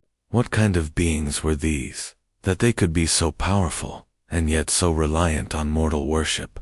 The myths also reveal the gods' jealousy of human ambition. When Gilgamesh sought immortality, the gods denied him. When men built great cities, the gods sometimes struck them down. The flood itself was an act of divine punishment, a reminder that humans were never meant to stand equal with the divine. Again and again, the message was clear. The gods were in control, and humans were to remain below them. But the Sumerians were not only afraid of their gods, they also loved them. They wrote hymns praising Inanna's beauty, Enlil's power, Enki's wisdom. They sang of the moon's gentle light, the sun's justice, the stars' eternal dance. Their world was alive with the presence of the divine, and in that presence, they found meaning. Even now, thousands of years later, their gods remain mysterious. The myths survive, but their full meaning is lost. We can read the tablets, but we cannot fully enter the minds of those who carved them. Did they truly believe the gods were physical beings, living among them? Or were the stories symbolic, teaching truths about nature, power, and life? The answer may lie in the temples themselves, the massive structures built as homes for the gods. In those silent ruins, the secrets of the divine may still be hidden, waiting for us to uncover them. For if the gods of Sumer were only myths, why did the people devote their lives to serving them? And if they were real, who or what were they? The temples hold the key. Chapter 11. Temples of the Gods. In the flat plains of Sumer, where rivers carved their paths through dust and mud, the people built something that defied the landscape. Rising above the low houses, higher than the city walls, were towers of brick and stone. They were not palaces for kings or fortresses for armies. They were homes for gods. These were the temples of Sumer, and they were the beating heart of every city. To walk through a Sumerian city was to feel the presence of the temple. It dominated the skyline, a pyramid-like structure known as a ziggurat, climbing toward the heavens. Step by step, its layers rose higher, a staircase between earth and sky. At the top stood the shrine, the sacred room where the god was believed to dwell. For the people below, it was not just a building, it was the center of life, the place where heaven touched earth. Each temple was dedicated to a patron god or goddess. In Uruk, the great temple belonged to Inanna, goddess of love and war. In Nippur, Enlil's temple stood as the seat of divine authority. In Yor, the shining ziggurat honored Nanna, the moon god. Every city had its own divine protector, and the temple was their house. The people saw themselves not only as citizens of their city, but as servants of the god who lived within its walls. The temples were vast, complex institutions. Around them stretched courtyards, storerooms, kitchens, workshops, and schools. They were not only places of worship, but also centers of economy and power. Farmers brought grain and animals as offerings. Craftsmen supplied tools, jewelry, and clothing for the gods. Traders brought precious stones and metals. Everything passed through the temple, making it the richest and most powerful force in the city. Inside the shrine, rituals were performed daily. The god was treated as a living being. Priests bathed the statue, dressed it in fine clothes, and placed food and drink before it. Hymns were sung, incense was burned, and prayers were whispered. The statue was not just an image. It was the god's presence, their spirit dwelling in human form. To neglect the rituals was unthinkable. Without them, the god might abandon the city, leaving it defenseless. But these temples were not only about worship, they were symbols of something greater. The ziggurats, with their layered platforms, were built as stairways to the sky. They reached upward, as though trying to bridge the gap between mortal and divine. From the top, priests could observe the stars, reading the movements of the heavens for signs of the god's will. The temple was a house for the gods, but it was also a bridge, a connection between worlds. Building such temples was no small task. Each brick was made by hand, shaped from river mud, and baked in the sun. Thousands of workers labored to raise the walls. The projects took years, even generations. And yet, they were built again and again, each king eager to prove his devotion by expanding or rebuilding the sacred house. The ziggurat was more than architecture. It was a statement of loyalty, power, and faith. The scale of the temples reflected the Sumerians' belief that their gods were not only rulers of the heavens, but also rulers of the earth. Life revolved around them.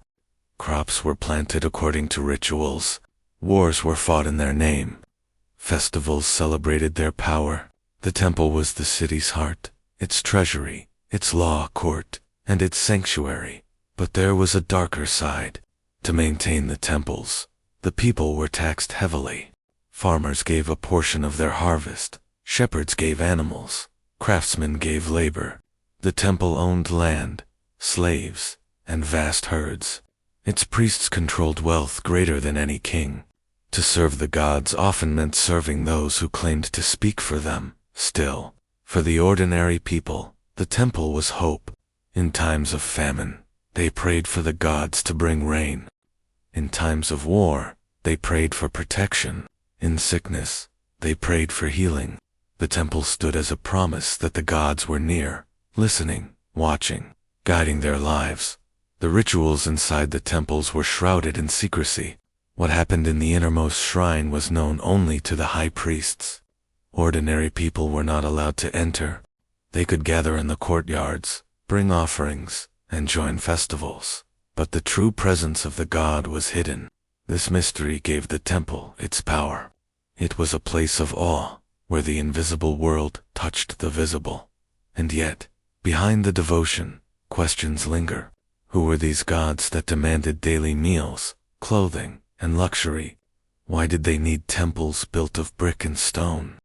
Some scholars suggest the temples were political tools, a way for rulers to control people through religion.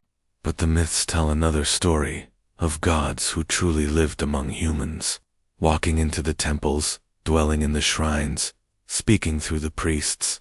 Were these only stories? Or were the Sumerians recording something real, something we have long forgotten? The ziggurats themselves add to the mystery. They were built with precision, aligned with stars and planets. Their design suggests more than simple devotion. Were they observatories? Places where priests watched the skies not only for omens but for visitors from beyond. Were they gateways, built as landing places for the gods who came down from heaven? The questions remain unanswered, buried in the ruins. What is certain is that the temples shaped Sumerian civilization. They were the engines of culture, law, and power. Without them, there would be no cities, no writing, no epic tales. The gods gave meaning to life, and the temples gave the gods a place to dwell. But the temples also reveal something deeper about human nature. They show our need to connect with the unseen, to believe that we are not alone in the vast universe. They show our willingness to build, to sacrifice, to devote our lives to something greater than ourselves. And they show how power can grow from belief. How those who claim to speak for the divine can rule entire nations. In the ruins of Sumer, the ziggurats still rise. Their bricks are crumbling, their shrines are empty, but their presence remains. They stand as monuments to a people who believed the gods lived among them, who built stairways to the sky, who sought to touch eternity. But the story of the temples is only half complete. For inside these sacred walls lived not only gods, but also men-priests who held the keys to power, who controlled the rituals, the wealth, and the knowledge of the divine. They were the guardians of the gods, but also rulers in their own right. And as the gods ruled through temples, the priests ruled through faith. Chapter 12. Priests and Power. In the shadow of the ziggurats, behind the walls of the great temples, lived a group of men who held more power than most kings. They were the priests of Sumer, the keepers of rituals, the interpreters of the god's will, the guardians of hidden knowledge. To the people, they were holy men. To the rulers, they were advisors and rivals. To history, they remain figures of mystery men who stood at the line between the mortal and the divine. The world of the Sumerians was ruled by gods, but humans could not speak to the gods directly. The priests were the bridge. They offered food, wine, and incense. They recited prayers and hymns. They read omens in the stars and the flight of birds. When disaster struck, a flood, a plague, or an invasion, it was the priests who explained why. They claimed to know the anger of the gods, and the rituals needed to calm it. Their words carried the weight of heaven itself. Every city had its priesthood, tied to its temple. At the top was the high priest, the chosen servant of the city's patron god. Beneath him were ranks of lesser priests, singers, scribes, and temple workers. Together, they formed an organization as vast and complex as any royal court. The temple was not only a house for the gods, it was also a school, a bank, and a government office. All controlled by the priests. To the ordinary people, the priests seemed almost superhuman. They alone entered the inner shrine, where the god statue stood.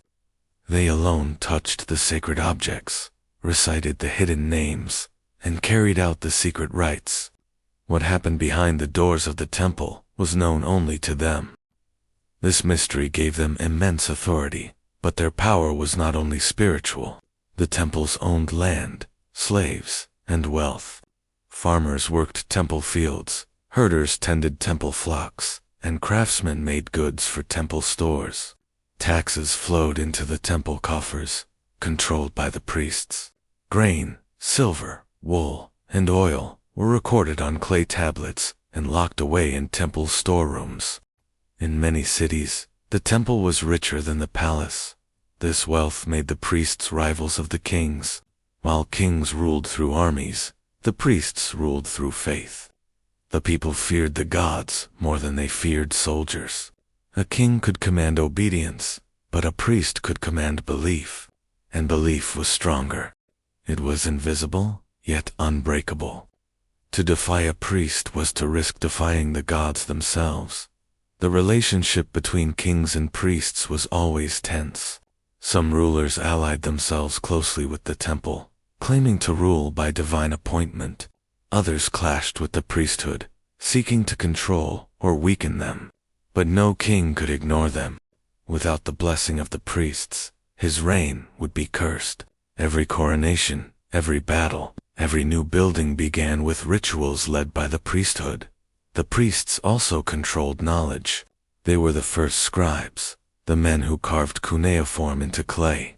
They recorded prayers, laws, contracts, and stories. They kept calendars, marking the seasons for planting and harvest. They studied the skies, noting eclipses and strange lights. They invented mathematics to measure fields and divide harvests. In their hands, writing and science were not tools of reason, but instruments of faith. Knowledge was power, and that power belonged to the temple. But behind the rituals and the records lies something more mysterious. The priests spoke of receiving visions, of hearing the gods' voices in dreams. They used divination to predict the future, studying the liver of sacrificed animals or the patterns of oil on water. To the modern mind, these may seem like superstition, but to the Sumerians, they were real. They believed the gods spoke through signs, and the priests were the only ones who could understand them. Were these visions only imagination? Or did the priests experience something beyond explanation? The myths suggest that the gods sometimes appeared in physical form, walking into temples, speaking to chosen men.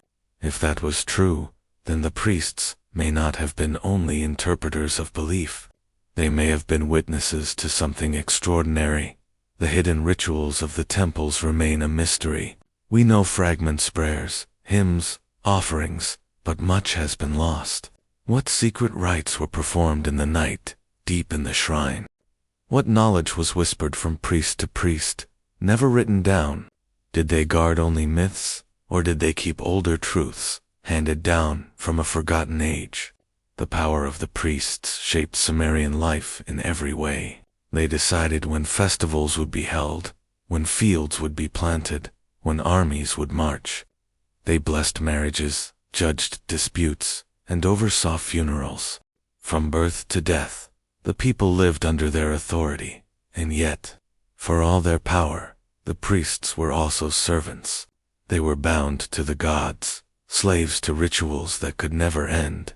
Day after day, they bathed statues, burned incense, and sang hymns. They carried the weight of a people's hopes and fears. If the rains failed, they were blamed. If war was lost, they were accused of failing the gods. Their lives were as fragile as the clay tablets they wrote upon. Still, their influence endured. Even as kings rose and fell, even as cities were conquered and rebuilt, the priests remained. They were the keepers of tradition, the guardians of memory. Through them, the voice of Sumer has reached across thousands of years. But there is a darker question. Did the priests serve the gods, or did they serve themselves? With their control of wealth and knowledge, they could manipulate kings and people alike. They could declare omens favorable or unfavorable. They could demand more offerings, more labor, more devotion. In the name of the gods, they held a power that no army could match. The line between faith and control, between belief and manipulation, is thin. Perhaps the priests believed they were truly serving the gods. Or perhaps they knew that the gods' silence gave them freedom to rule. The temples were filled with mystery, but they were also filled with human ambition. In the end, the priests of Sumer remind us of a timeless truth, that belief is power, and those who hold belief in their hands can shape nations. But the priests were not the only rulers of Sumer. Beyond the temple walls stood the kings, men who claimed their thrones by divine right, who led armies into battle, who built palaces to rival the temples themselves. If the priests held the keys to heaven, the kings held the swords of earth, and when priests and kings clashed, the fate of Sumer trembled. Chapter 1-3 The Sumerian Kings. In the land of Sumer, power was divided between two forces, the priests of the temples and the kings of the palaces. The priests spoke for the gods, guarding rituals and wealth, but the kings ruled through blood and steel, through armies and law. They were the visible face of power, the men who led their people through famine, flood, and war. Their names are carved into clay tablets, etched into history, and whispered through myth. They were not only rulers, they were symbols of a world where the line between man and God was never clear. The Sumerians believed kingship itself was divine. They wrote that kingship descended from heaven. To them, the idea of a king was not human invention. It was a gift, a sacred order imposed upon the chaos of the world. Before kingship, there was only disorder, wandering tribes, scattered villages, endless strife. But when kingship came down from heaven, cities rose, laws were made, and civilization was born. Every king was chosen by the gods. His reign was proof of divine favor. His failures were signs of divine wrath. If a city fell to enemies, if the rivers flooded, if famine struck, it was said the gods had withdrawn their blessing from the king.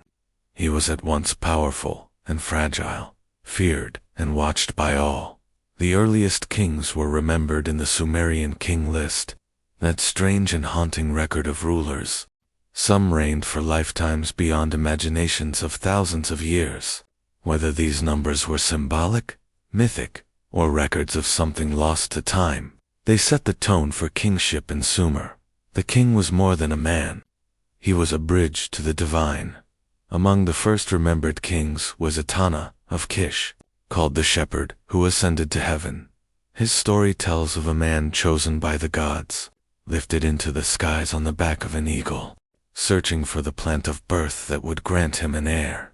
Whether legend or memory, Etana's tale reveals how kings were seen, not just rulers of earth, but seekers of the secrets of heaven. Then there was Lugalbanda, king of Uruk, remembered both as a mortal and as a god. His exploits were told in epic poems, where he gained strength in the wilderness and called upon divine beings for aid. His son was Gilgamesh, the most famous king of all, whose quest for immortality became the oldest surviving story in human history. Gilgamesh's reign, half history and half myth, shows the double nature of Sumerian kings. He was remembered as a tyrant, demanding the people serve his desires, but also as a hero, building the great walls of Uruk and seeking wisdom from the ends of the earth. His life was proof that kings could be both destroyers and saviors, men who lived in tension between selfish ambition and sacred duty. Not all kings were legendary figures. Many were practical rulers, warriors, and builders. They dug canals to control the rivers, ensuring crops would grow. They raised walls to defend their cities against rivals. They led armies across the plains, seeking to expand their power. In their hands, Sumer became a land of city-states, each ruled by its own king, each competing for dominance. These rivalries often led to war. Cities like Uruk and Umma clashed over borders, water, and trade. Kings fought not only for survival, but for glory, believing victory proved divine favor. Battles were recorded in inscriptions, boasting of thousands slain, of walls broken, of enemies humbled. Each king wanted to be remembered not only as a ruler, but as a conqueror. Yet kingship was never secure. Behind the throne loomed the priests, reminding the king that his authority came from the gods.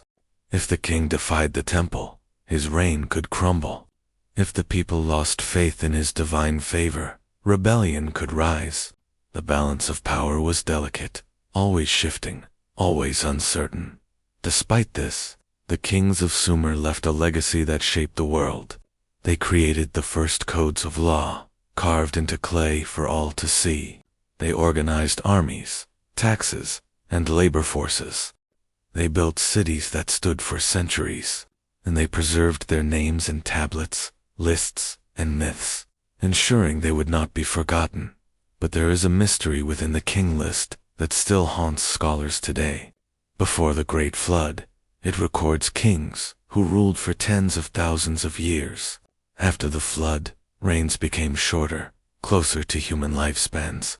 Was this only myth, or did the Sumerians remember something real, a time when rulers were more than human, when they lived for ages beyond imagining? Were these antediluvian kings gods themselves, or beings who came from somewhere else? The Sumerians never questioned it. To them, these ancient rulers were part of history, the foundation upon which their world was built. They saw no division between myth and fact, between legend and record. For them, kingship truly had descended from heaven. The idea of divine kingship would spread far beyond Sumer. It would shape Egypt, where pharaohs were seen as living gods. It would echo in the divine right of kings throughout history. Even today, the shadow of Sumerian kingship lingers in the ways we think about power, authority, and leadership. But in Sumer, kingship was fragile. No matter how strong a ruler might be, no matter how high his walls, he was always one step away from downfall. Enemies gathered at the borders, floods threatened the fields, and the gods could withdraw their favor at any moment. Kings built monuments to their greatness, but in the end, most were buried in dust. Their names forgotten, except on a few broken tablets. Still, the memory of the greatest kings remains. They were men who dreamed of eternity, who built walls to outlast death, who sought wisdom from the gods. They were tyrants and heroes, destroyers and builders. They were Sumer, but kingship, for all its glory, was never peaceful. The city-states of Sumer were constantly at war, locked in cycles of conquest and revenge. The story of kings leads inevitably to the story of battle, and in the wars of Sumer, we glimpse not only the rise and fall of cities, but the birth of empire. Chapter 14: War and Conquest. The plains of Sumer were rich and fertile, fed by the waters of the Tigris and Euphrates. But those same plains were open, exposed, and without natural defenses. No mountains guarded the horizon. No forests offered protection. Every city-state stood like an island in a sea of dust, vulnerable to neighbors who watched with hungry eyes. In this land, war was not rare. It was constant. The cities of Sumer, each proud and ambitious, fought endlessly for power, water, and survival. Uruk, Lagash, Umakashich, believed it was chosen by the gods. Each sought dominance over the others, and so the fields that fed the people also became the fields where they fell in blood. War was woven into the very fabric of Sumerian life. Kings boasted of victories in inscriptions carved into stone and clay. They claimed the gods marched with their armies, granting strength to their spears and arrows. Defeated enemies were described as cursed, abandoned by their patron deities. Victory was not just military, it was divine approval made visible. But these wars were not fought for glory alone. At the heart of many battles lay one thing: water. The rivers of Mesopotamia were both blessing and curse. They gave life through irrigation, but they also shifted, flooded, or dried up. Canals carried water from the rivers to the fields, but canals crossed borders. One city's lifeline could be another city's loss. And so kings waged war over canals and dikes, claiming the gods had given them the right to control the waters. The rivalry between Lagash and Umma is one of the earliest recorded conflicts in history. For generations, these two cities fought bitterly over a strip of fertile land along the border. Inscriptions tell of kings boasting of building canals, only for rivals to destroy them. Soldiers clashed in the fields, leaving corpses piled in the sun. One king of Lagash carved into stone that he had defeated Umma by the will of the god Ningirsu, capturing thousands of prisoners.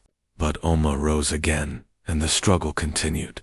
It was a cycle without end, war written into the soil itself.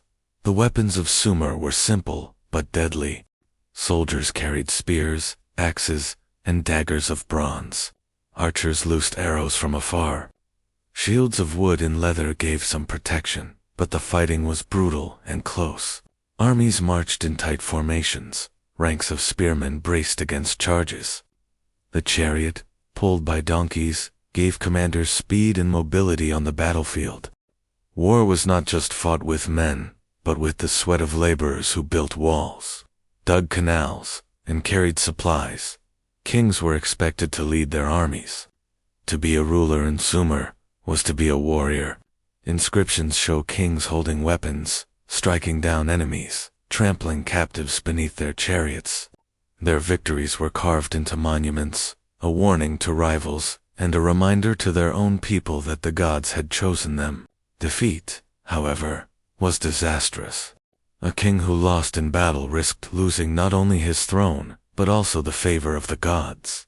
And yet, even in victory, there was no lasting peace.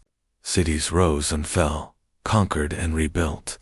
The dream of uniting all of Sumer under one king remained distant. Each city believed its own patron god was supreme, and no ruler could easily claim authority over them all.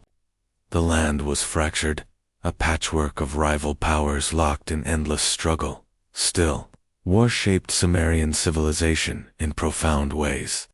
It drove kings to build walls, fortifications of mud brick, stretching for miles. It spurred the invention of better weapons, stronger chariots, and more organized armies. It enriched temples, which received spoils of battle in gold, silver, and slaves.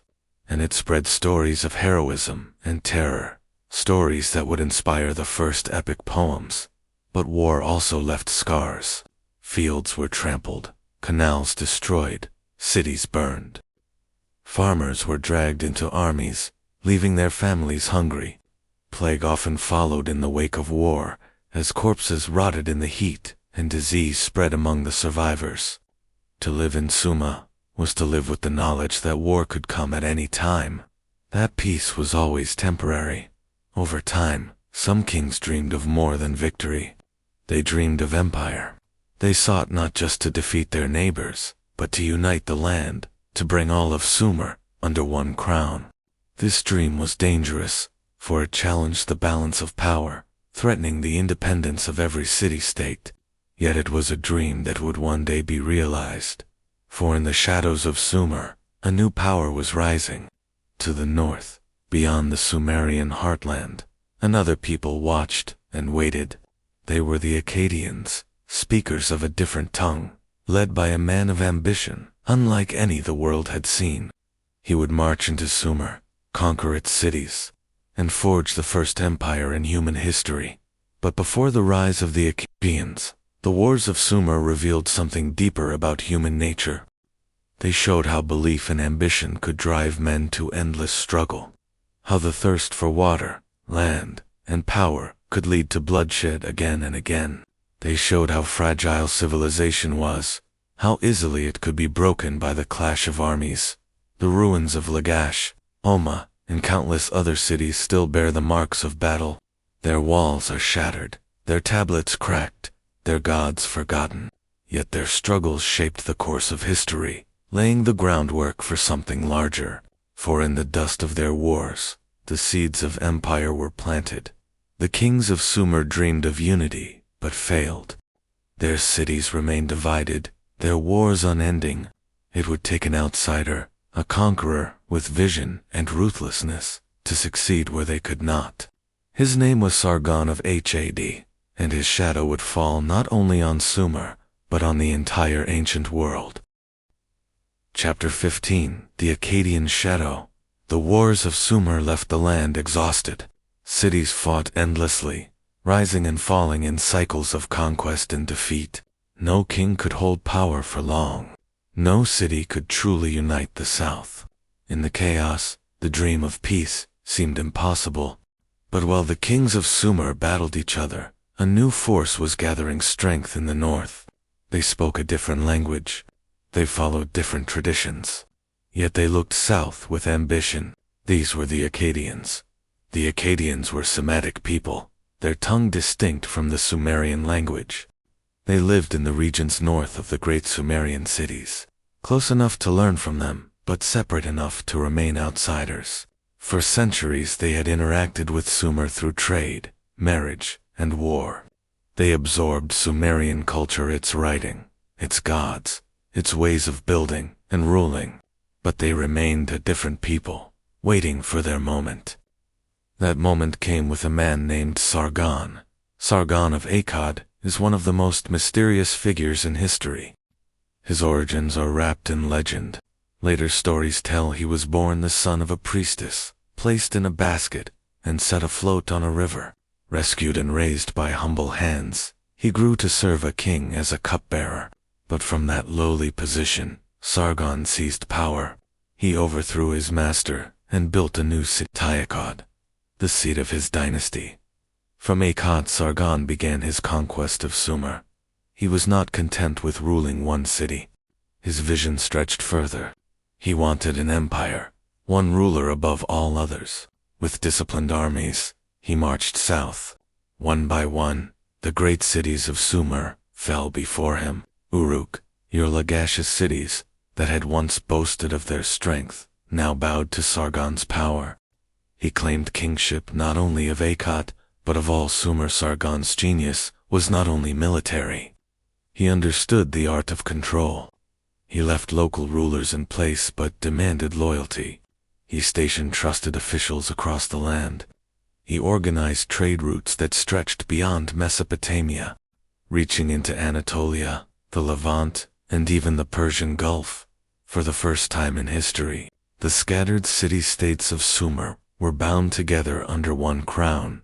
The Sumerians, who had fought each other for centuries, now found themselves subjects of an outsider. Some resisted, but Sargon crushed rebellion with ruthless force. Inscriptions boast of his victories, of thousands slain, of enemies drowned in rivers, of kings taken captive and brought before him.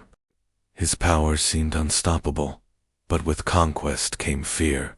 The Sumerians had long believed that kingship belonged to their cities, descending from heaven to Uruk, Kish, or Yor. Now it had shifted north, to Akkad. To some, this was a sign that the gods favored Sargon. To others, it was a sign of disruption, of cosmic order overturned. Whispers spread that such power could not last, that the gods would one day strike down the man who dared to rule all of Sumer. Sargon did more than conquer. He declared himself king of the four quarters of the world, a title no Sumerian king had claimed. His ambition reached beyond Sumer, beyond Akkad. He envisioned an empire without borders, an empire under his eternal rule. He sent campaigns far and wide, stretching his influence across Mesopotamia and beyond. For a time, it seemed he had succeeded. The Akkadian Empire was the first true empire in history, a model that countless rulers would later follow. But empires are fragile. They depend on loyalty, on fear, on endless victories. And even the greatest conquerors cannot escape time. As Sargon aged, rebellions multiplied. Cities he had conquered rose in defiance. Enemies attacked from the mountains and deserts. Sargon fought again and again, still victorious, but the cracks had begun to show. He held his empire together with iron, but iron rusts. His death left a dangerous question. Who would hold the empire now? His sons inherited the throne, but they lacked his genius. Revolts shook the land. Enemies pressed at the borders. The shadow of Akkad began to flicker, yet one descendant would rise to restore its power. His name was Naram-Sin, and his ambition burned even brighter than Sargon's. But the memory of Sargon remained. To later generations, he was both legend and warning. He had shown that empire was possible, that one man could rule across lands and peoples. But he had also shown how fragile such power was, how quickly it could unravel. The Akkadian shadow stretched over Sumer, changing it forever. No city would again see itself as truly independent. The dream of empire had taken root, and it would haunt Mesopotamia for centuries. But Sargon's shadow was not the end. It was only the beginning. For in his grandson Naram-Sin, the Akkadian dream reached its peak, a dream so bold that it dared to challenge the gods themselves. Chapter 16. The Empire of Ram-Sin. When Sargon of Akkad died, he left behind an empire unlike anything the world had ever seen. He had bound together the scattered cities of Sumer, stretched his armies across Mesopotamia, and claimed kingship over all the lands. But empires are fragile, and Sargon's sons could not hold his vision together. Rebellions flared, enemies pressed in, and the new world order seemed ready to collapse. Then came Naram-Sin, Sargon's grandson. Where others struggled, he thrived. Where others faltered, he conquered. Naram-Sin rose to power with the weight of his grandfather's legacy on his shoulders. But he did not simply follow in Sargon's footsteps. He surpassed them. He built an empire larger, stronger, and more daring than anything before it. And in doing so, he courted both greatness and disaster. From the moment he took the throne, Naram-Sin proved he was no ordinary king. He crushed rebellions with ruthless force, striking fear into rivals and subjects alike. Cities that dared to resist were burned, their leaders executed, their gods humiliated. His victories were not just military, they were psychological. He made it clear that resistance was hopeless, that the empire of Akkad was unstoppable. But it was not enough for Naram-Sin to be king. He sought something greater. In Sumerian tradition, kings were chosen by the gods, servants of divine will. Naram-Sin went further. He declared himself a god. He was the first Mesopotamian ruler to claim divinity in life, not just in death. He took the title the god of Akkad, and demanded worship alongside the great deities of the land. This was bold, even dangerous. To many, it was unthinkable. Kings might be chosen by the gods, but they were not gods themselves. To claim divinity was to blur the line between human and divine, to step into a realm reserved for immortals. But Naram-Sin did not hesitate. He wore a horned crown, the symbol of gods. He carved his image into stone as larger than life, trampling enemies beneath his feet. He believed himself not just ruler of men, but ruler of destiny. The most famous image of Naram-Sin comes from a victory stele carved in pink stone. It shows him leading his army up a mountain, enemies crushed and pleading below. His soldiers follow in tight ranks, disciplined and strong. At the top, Naram-Sin himself towers above them all, crowned with horns, gazing toward the heavens. He is not just a king on a battlefield. He is a god ascending. Under Naram-Sin, the Akkadian Empire reached its peak. He expanded beyond Sumer, pushing into lands the Sumerians had only dreamed of. His armies marched into the Zagros Mountains, fought tribes on the edges of Mesopotamia, and extended Akkadian power across vast territories. Trade flourished, bringing goods from distant lands. Gold, silver, timber, and precious stones flowed into Akkad. The empire was rich, powerful, and feared. But greatness always carries risk. Naram-Sin's claim to divinity challenged the very balance of the cosmos. The Sumerians believed that humans and gods each had their place. To cross that line was to invite disaster, and according to later tradition, disaster came. Stories tell of how Naram-Sin angered the gods. One tale describes how he destroyed the temple of Enlil, the chief god of Sumer, when the god refused his offerings.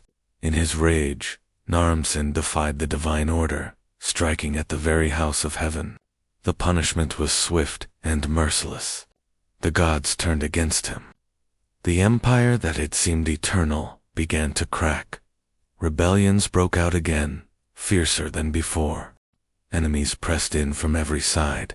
Famine struck, crops failed, and the rivers brought ruin instead of life. The once mighty Akkadian empire staggered under the weight of its own ambition. Naram-Sin fought to hold it together, still leading armies, still crushing foes. But the sense of invincibility was gone. The gods themselves had withdrawn their blessing to his followers. Naram-Sin remained a figure of awe, a king who had dared to reach beyond mortality. To his enemies, he was a tyrant cursed by the heavens. To later generations, he became a symbol of hubris, the man who thought himself a god and was struck down for it, yet even in decline. His legacy endured. His stele, his inscriptions, his very image, survived for centuries. His empire, though it faltered, set a standard for what kings could dream to be. And his story, passed down through legend, became a warning etched into the memory of Mesopotamia. The reign of Naram-Sin was both a high point and a turning point. It showed the heights of empire, the dream of one man ruling as a god among mortals. But it also showed the dangers of ambition without limit, of pride that defied heaven itself. His empire would not last. Its fall was as dramatic as its rise, and its memory would echo as a curse. The Akkadian dream of eternal power began to crumble. The land itself seemed to rise against the empire. Droughts swept across Mesopotamia, drying the fields, starving the people. Enemies descended from the mountains, tribes who could not be stopped. The empire that Sargon had built and Naram-Sin had glorified began to collapse into chaos, and so the people of Sumer remembered Naram-Sin not only as a conqueror, but as a warning. They told stories of how his pride had doomed Akkad, how the gods had punished him for claiming what was not his. They called it the curse of Akkad. It is there, in that curse, that the shadow of empire turns into a lesson carved deep into the history of civilization. Chapter 17. The Curse of Akkad. The empire of Akkad had risen higher than any before it. Under Sargon, it had conquered the cities of Sumer. Under Naram-Sin, it had reached its greatest glory, stretching across Mesopotamia, feared by all. Yet even the strongest empires carry within them the seeds of their fall. For Akkad, that fall came with famine, rebellion, and enemies who swept down like a storm. Later generations remembered it, not as ordinary collapse, but as divine punishment. They called it the Curse of Akkad. The Sumerians believed that when a king ruled justly, the gods blessed his land, the rivers flowed, the fields yielded grain, the people thrived. But when a king defied the divine order, when he grew too proud or cruel, the gods withdrew their favor. Without their blessing, no city could survive.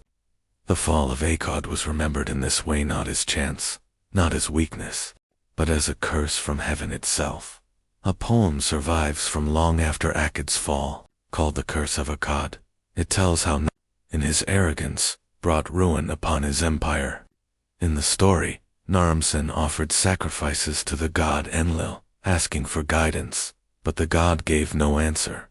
Angry at this silence, Naram-Sin marched to Enlil's great temple at Nippur and destroyed it. He tore down its walls, carried off its treasures, and defied the chief god of Sumer. It was an act of blasphemy, a rebellion not against men, but against the divine order of the cosmos. For this, the gods punished Akkad, according to the poem. Enlil called upon the other gods, and together they sent disaster. They summoned drought, scorching the land with unrelenting heat. They caused famine, so severe that mothers and children starved in the streets. They unleashed chaos, so that fields lay empty, and cities fell silent. The once rich heartland of Mesopotamia became a wasteland. The poem describes people wandering in despair, fields that gave no grain, rivers that ran dry, and animals that vanished from the land. It tells of hunger so deep that families broke apart, of chaos so fierce that order itself dissolved. To the Sumerians, this was no natural disaster. It was divine wrath. The gods had turned against Akkad, and nothing could save it. Archaeology gives us fragments of truth behind the story. Around the time of Akkad's fall, evidence shows that a great drought swept across the region. Crops failed, water became scarce, and famine struck. Cities that had once flourished shrank or were abandoned. Climate change, combined with endless wars, may have weakened the empire beyond repair. What the Sumerians called a curse may have been the harsh reality of a land no longer able to sustain its people. But famine alone does not explain the violence of the collapse. Enemies were waiting. From the eastern mountains came tribes the Sumerians called the ziggurats. They were fierce, nomadic, and relentless. To the settled people of Mesopotamia, they seemed like barbarians, destroyers of order, enemies of civilization itself. When the Akkadian Empire weakened, the Gutians swept in plundering cities, tearing down what Sargon and Naram-Sin had built. The curse of Akkad was remembered not only as famine and drought, but as invasion.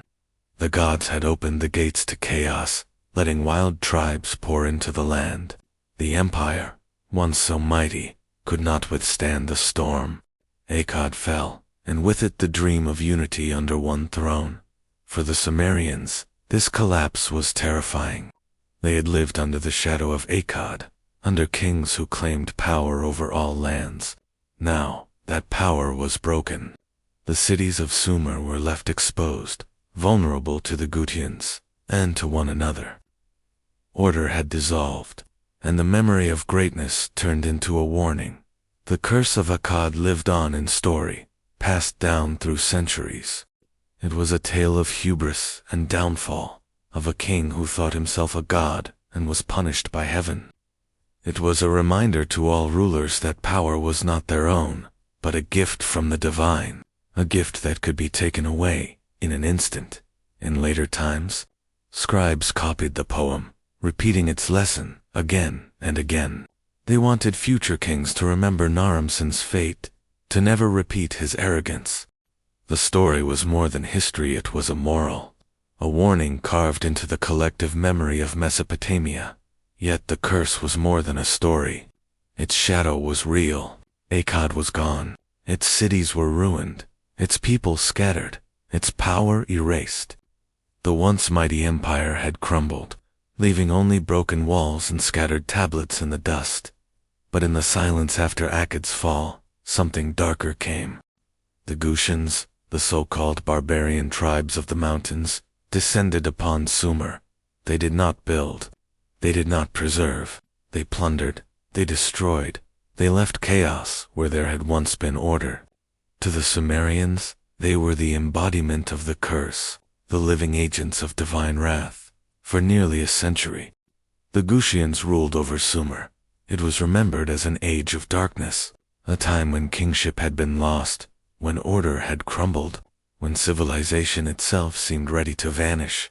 The curse of Akkad was not just the fall of an empire.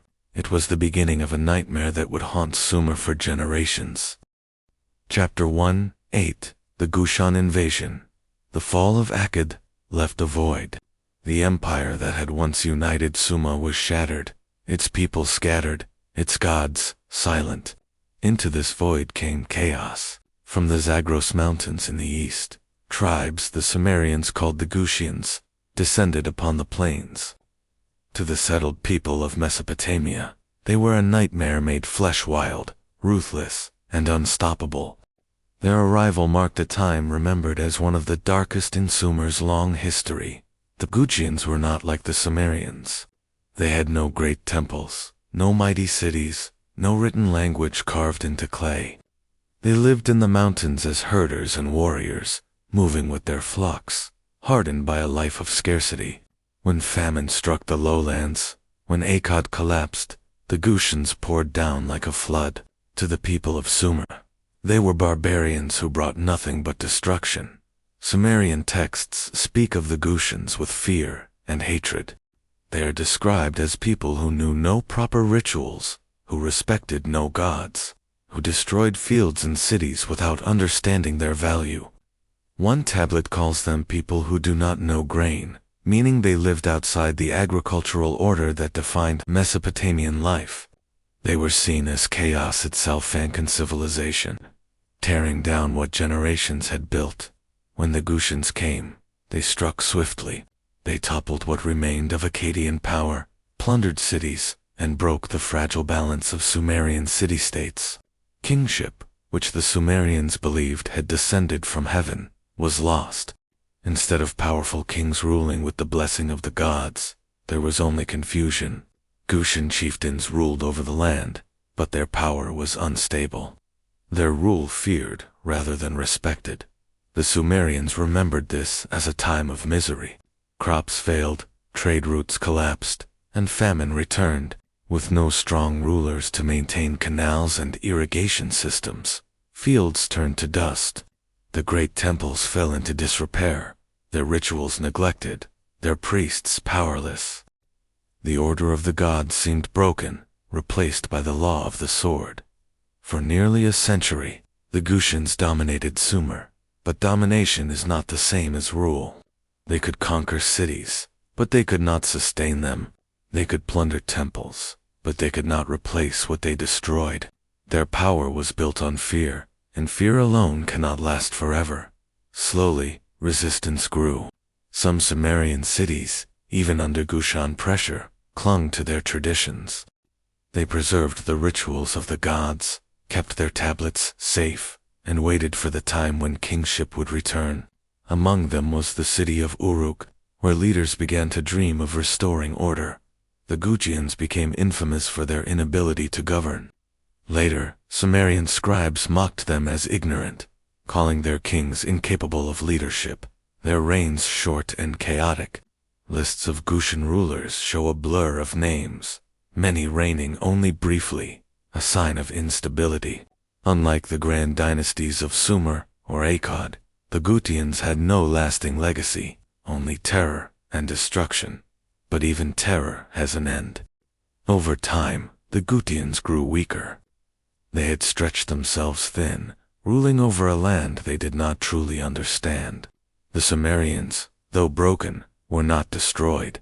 Their memory of kingship, of order, of civilization remained alive.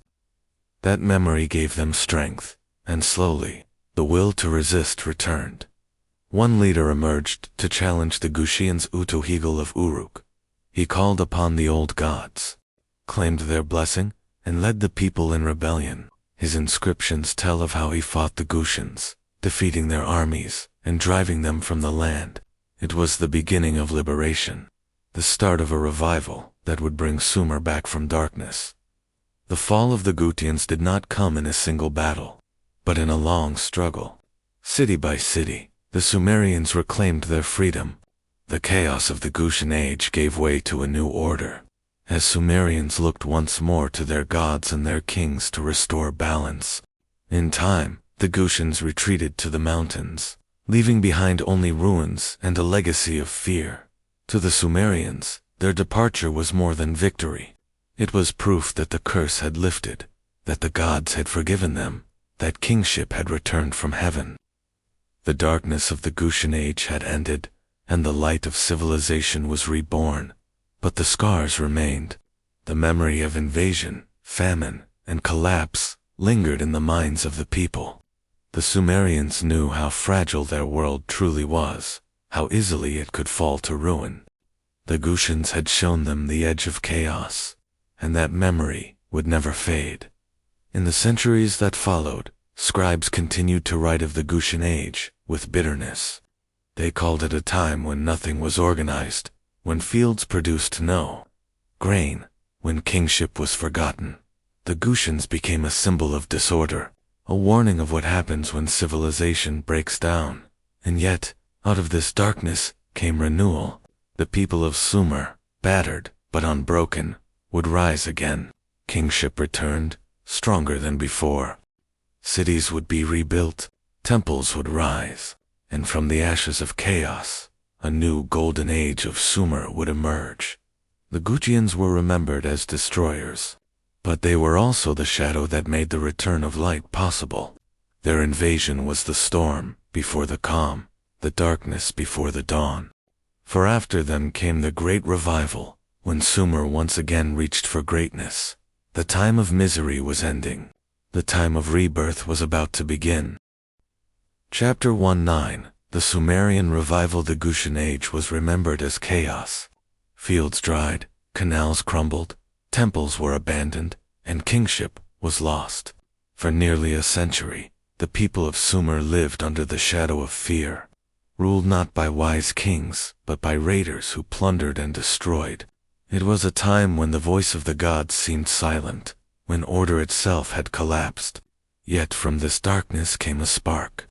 Out of despair rose resistance, and out of resistance came renewal. This was the Sumerian revival. The revival began in the city of Uruk. 4 generations. Uruk had been one of the sacred hearts of Sumer. It was the city of Gilgamesh, the city of great temples, the city where writing and kingship had once flourished. Even under Gushan rule, its people clung to their traditions. They kept alive the rituals of their gods. They preserved their tablets. They remembered the order of old. When the time came to resist, it was from Uruk that leadership rose. The man who stood at the front of this resistance was Utuhig. He was not only a leader, but a symbol, a man who claimed to act with the blessing of the gods, chosen to drive out the chaos and restore kingship. His inscriptions speak with confidence and power. He tells of how the gods themselves gave him strength, how he stood against the Gushans, how he reclaimed the land for Sumer. According to these accounts, Utuhigel confronted the Gushans in battle. He captured their king Tirigan and crushed their power. Whether the details are exact or not, the message was clear. The Gushan nightmare had ended. The curse was lifted. Order was returning. Kingship, the sacred gift from heaven, had descended once more to Sumer. The victory of Utuhigel was more than military. It was spiritual. It was a moment when the Sumerians believed their gods had returned to them, forgiving the sins of the past, blessing their future. The people saw the fall of the Gutians, not just as human victory, but as divine justice. The gods had chosen Utuhigel to end the darkness. But Utuhigel's reign was short. He opened the door to renewal, but it would be another city and another dynasty that carried the revival to its greatest heights. That city was Ur, and the dynasty that rose there would become one of the most powerful in Sumer's history. It would be remembered as the 3rd dynasty of Ur. Under its kings, Sumer experienced a rebirth. Canals were rebuilt, fields restored, temples renewed, order returned to the land, and with it prosperity. The scribes of Ur looked back at the Gushan age and called it chaos, but they looked at their own time and called it restoration. They saw themselves as the heirs of the ancient kings, guardians of the old ways, chosen by the gods to rebuild civilization. The kings of Ur were ambitious. They not only restored Sumer, but expanded its power across Mesopotamia. They dreamed of empire, much like Akkad before them, but they wrapped that dream in the language of renewal and justice. Where Akkad had been remembered for arrogance, Ur would be remembered for revival. The revival was not only political, It was cultural. Writing flourished once again. Hymns, poems, and prayers were composed in the old Sumerian tongue, preserving traditions that might otherwise have been lost. Scribes compiled lists of kings, chronicles of the past, and stories of gods and heroes. The age of Gilgamesh was remembered, written down, and carried forward. The Gushan Age had been a time of forgetting, but the revival was a time of memory. The great ziggurats towering temples of mud brick were built and rebuilt, symbols of order rising from the dust. The most famous stood at Uruk, dedicated to the moon god Nana. Its massive terraces stretched toward the sky, a stairway between earth and heaven, a declaration that the bond between gods and men had been restored. Life for the common people also improved, with canals repaired, agriculture revived, with order restored, trade routes reopened, goods flowed once more: grain, wool, copper, and precious stones. The misery of famine gave way to stability, and families could once again plant, harvest, and thrive. Yet the revival was not without shadows. The kings of yore were powerful, and their rule could be harsh. They demanded labor for massive building projects. They imposed strict laws. They centralized authority more than ever before. The revival was glorious, but it was also rigid, a system that demanded loyalty and service from its people. The line between order and oppression was thin. Still, for the Sumerians, the revival was a golden age. After the darkness of the Gushans, even harsh kingship seemed like a blessing. Better a strong ruler, chosen by the gods, than the chaos of barbarians. Better ziggurats rising to the heavens than temples crumbling into dust. Better the rule of law, even strict law, than the lawlessness of famine and invasion. As the revival unfolded, the memory of Akkad lingered. The kings of Ur knew the story of Sargon and Naram-Sin. They remembered the curse that had destroyed Akkad. They were determined not to repeat it. Their inscriptions often stressed humility before the gods, respect for the temples, and devotion to justice. Whether they truly believed this, or simply wished to avoid the mistakes of Akkad, the message was clear. The revival would not end in arrogance, but history has its own rhythm, its own tides of rise and fall. The revival, glorious as it was, could not last forever. The kings of Ur built an empire, but empires carry within them the seeds of collapse. The very strength that restored Sumer would one day draw the envy and hostility of rivals. The ziggurats that rose toward the heavens would one day fall into ruin. For now, though, the people of Sumer rejoiced. They had survived the curse, they had endured the Gushans, and they had risen once again. The revival was proof that even in the darkest times, civilization could be reborn. It was proof that memory, tradition, and faith could outlast chaos. But in the distance, shadows gathered. The kings of yore were strong, but not invincible. The revival was bright, but fragile. And as the last great Sumerian kings prepared to rule, they could not know that they were also preparing for the end. The revival was a beginning, but it was also the final chapter of Sumer's greatness. Chapter 20. The Last Sumerian Kings. The revival of Sumer, under the kings of yore, was a triumph. From the ruins of chaos, they had rebuilt temples, restored canals, and raised ziggurats that reached toward the sky. For a time, it seemed as though the glory of the past had returned, stronger than ever. The people believed the gods had forgiven them, that kingship had descended once more from heaven. But history is never still. Beneath the surface of prosperity, cracks began to spread, and with them came the final chapter of the Sumerians, the age of the last great kings. The third dynasty of Ur, often called the Ur III period, was the height of this revival. Its most famous ruler was Shulgi, the second king of the dynasty. Shulgi was ambitious, brilliant, and determined to shape Sumer into a true empire. He reigned for nearly half a century, one of the longest reigns in Mesopotamian history. Under his rule, Sumer flourished in ways it had not seen for centuries. Shulgi rebuilt temples, expanded cities, and strengthened the central power of his throne. He established an organized bureaucracy, creating one of the earliest systems of government where officials, scribes, and administrators kept detailed records of taxes, labor, and trade. Clay tablets from his reign survive in the thousands, filled with lists of goods, wages, and decrees. For the first time, the machinery of state was carefully recorded, turning the empire into a web of order that reached into every corner of daily life. But Shulgi was not remembered only as a bureaucrat. He was also a builder and a patron of culture. He completed the great ziggurat of Ur, a towering temple to the moon god Nana.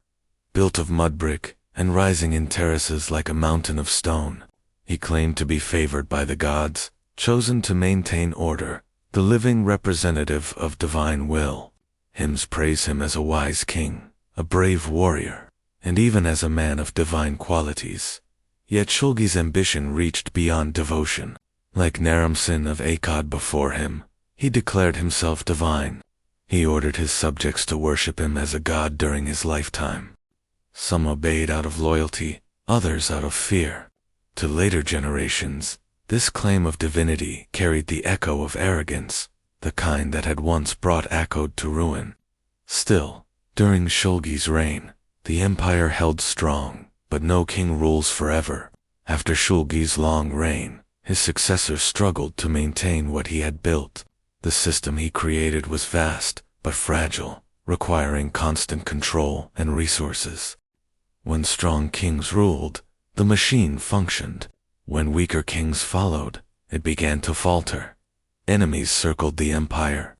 To the east, Elam grew stronger, watching for weakness. To the west, Amorite tribes pressed into Mesopotamia, seeking land and power. The empire of Ur was rich, but riches draw envy. As external pressures mounted, internal tensions grew. Farmers burdened by heavy labor obligations and taxes grew restless. Local governors, once loyal, began to think of their own power. The strength of central rule started to weaken. The last kings of Ur faced challenges they could not overcome. Famine returned to the land, weakening the people. Raids from Amorites and attacks from Elamites struck at the edges of the empire. The once proud system of bureaucracy collapsed under the weight of crisis. Temples that had been restored began to fall silent once again. The final blow came around 2004 BCE. The Elamites marched on Ur, breaking through its defenses, capturing its king, Ibisin, the last ruler of the dynasty. They carried him away into captivity, and the city of Ur was left in ruins. The great ziggurat still stood, but its people were broken. Kingship, the Sumerians believed, had departed once more. Taken away by the gods, the fall of Ur was not just the end of a dynasty. It was the end of an era, the last time Sumerians ruled their land as the center of civilization. After Ur, power shifted. Amorites rose to prominence, founding new dynasties in Babylon. Elam pressed its strength from the east. The age of Sumer was over. But though their kings fell, the Sumerians did not vanish. Their cities continued, their language lingered, their traditions lived on. For centuries, scribes continued to write in Sumerian, even as people spoke Akkadian in daily life. The old tongue became the language of learning, of ritual, of memory. In this way, the Sumerians endured, even as their political power faded. Later civilizations looked back at Sumer with awe. The Babylonians, the Assyrians, even the Persians all inherited something from the Sumerians. They took their gods, their stories, their writing, their laws. The Epic of Gilgamesh, first carved into Sumerian tablets, survived and spread, becoming one of humanity's oldest tales. The ziggurats inspired later visions of sacred towers, even finding echoes in the biblical story of Babel. The Sumerians may have fallen, but their legacy became immortal. They were the first to build cities, the first to write, the first to imagine law and kingship as sacred gifts. They showed what it meant to live in organized societies, to dream of heaven reaching down to earth. Every empire that followed walked in their footsteps. And yet, their end is haunting. The last kings of Sumer stood at the edge of history, looking back at centuries of greatness and forward to a future they would not see. They ruled in the shadow of collapse, aware of the weight of their ancestors, yet powerless to stop the tide of change. Their story is a reminder that no civilization, no matter how glorious, is eternal. The ruins of yore still stand today, its ziggurat rising above the desert sands.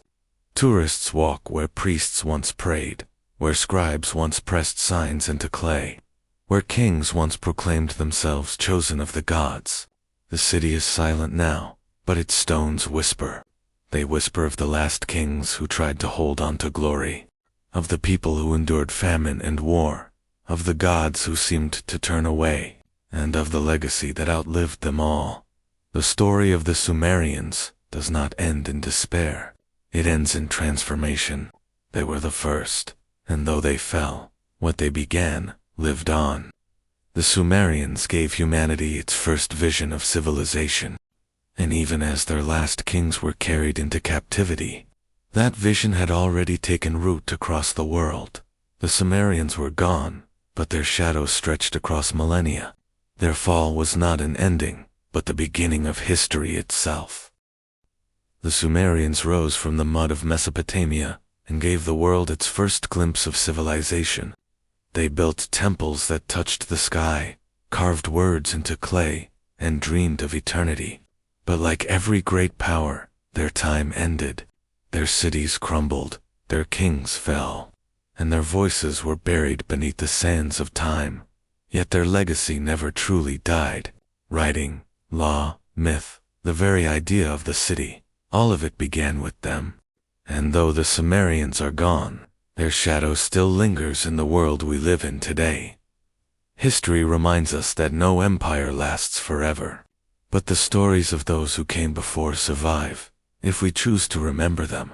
You've been watching Dark History. If you enjoyed this journey into the ancient past, make sure to subscribe, hit the bell icon, and join me again as we uncover the forgotten worlds hidden in time.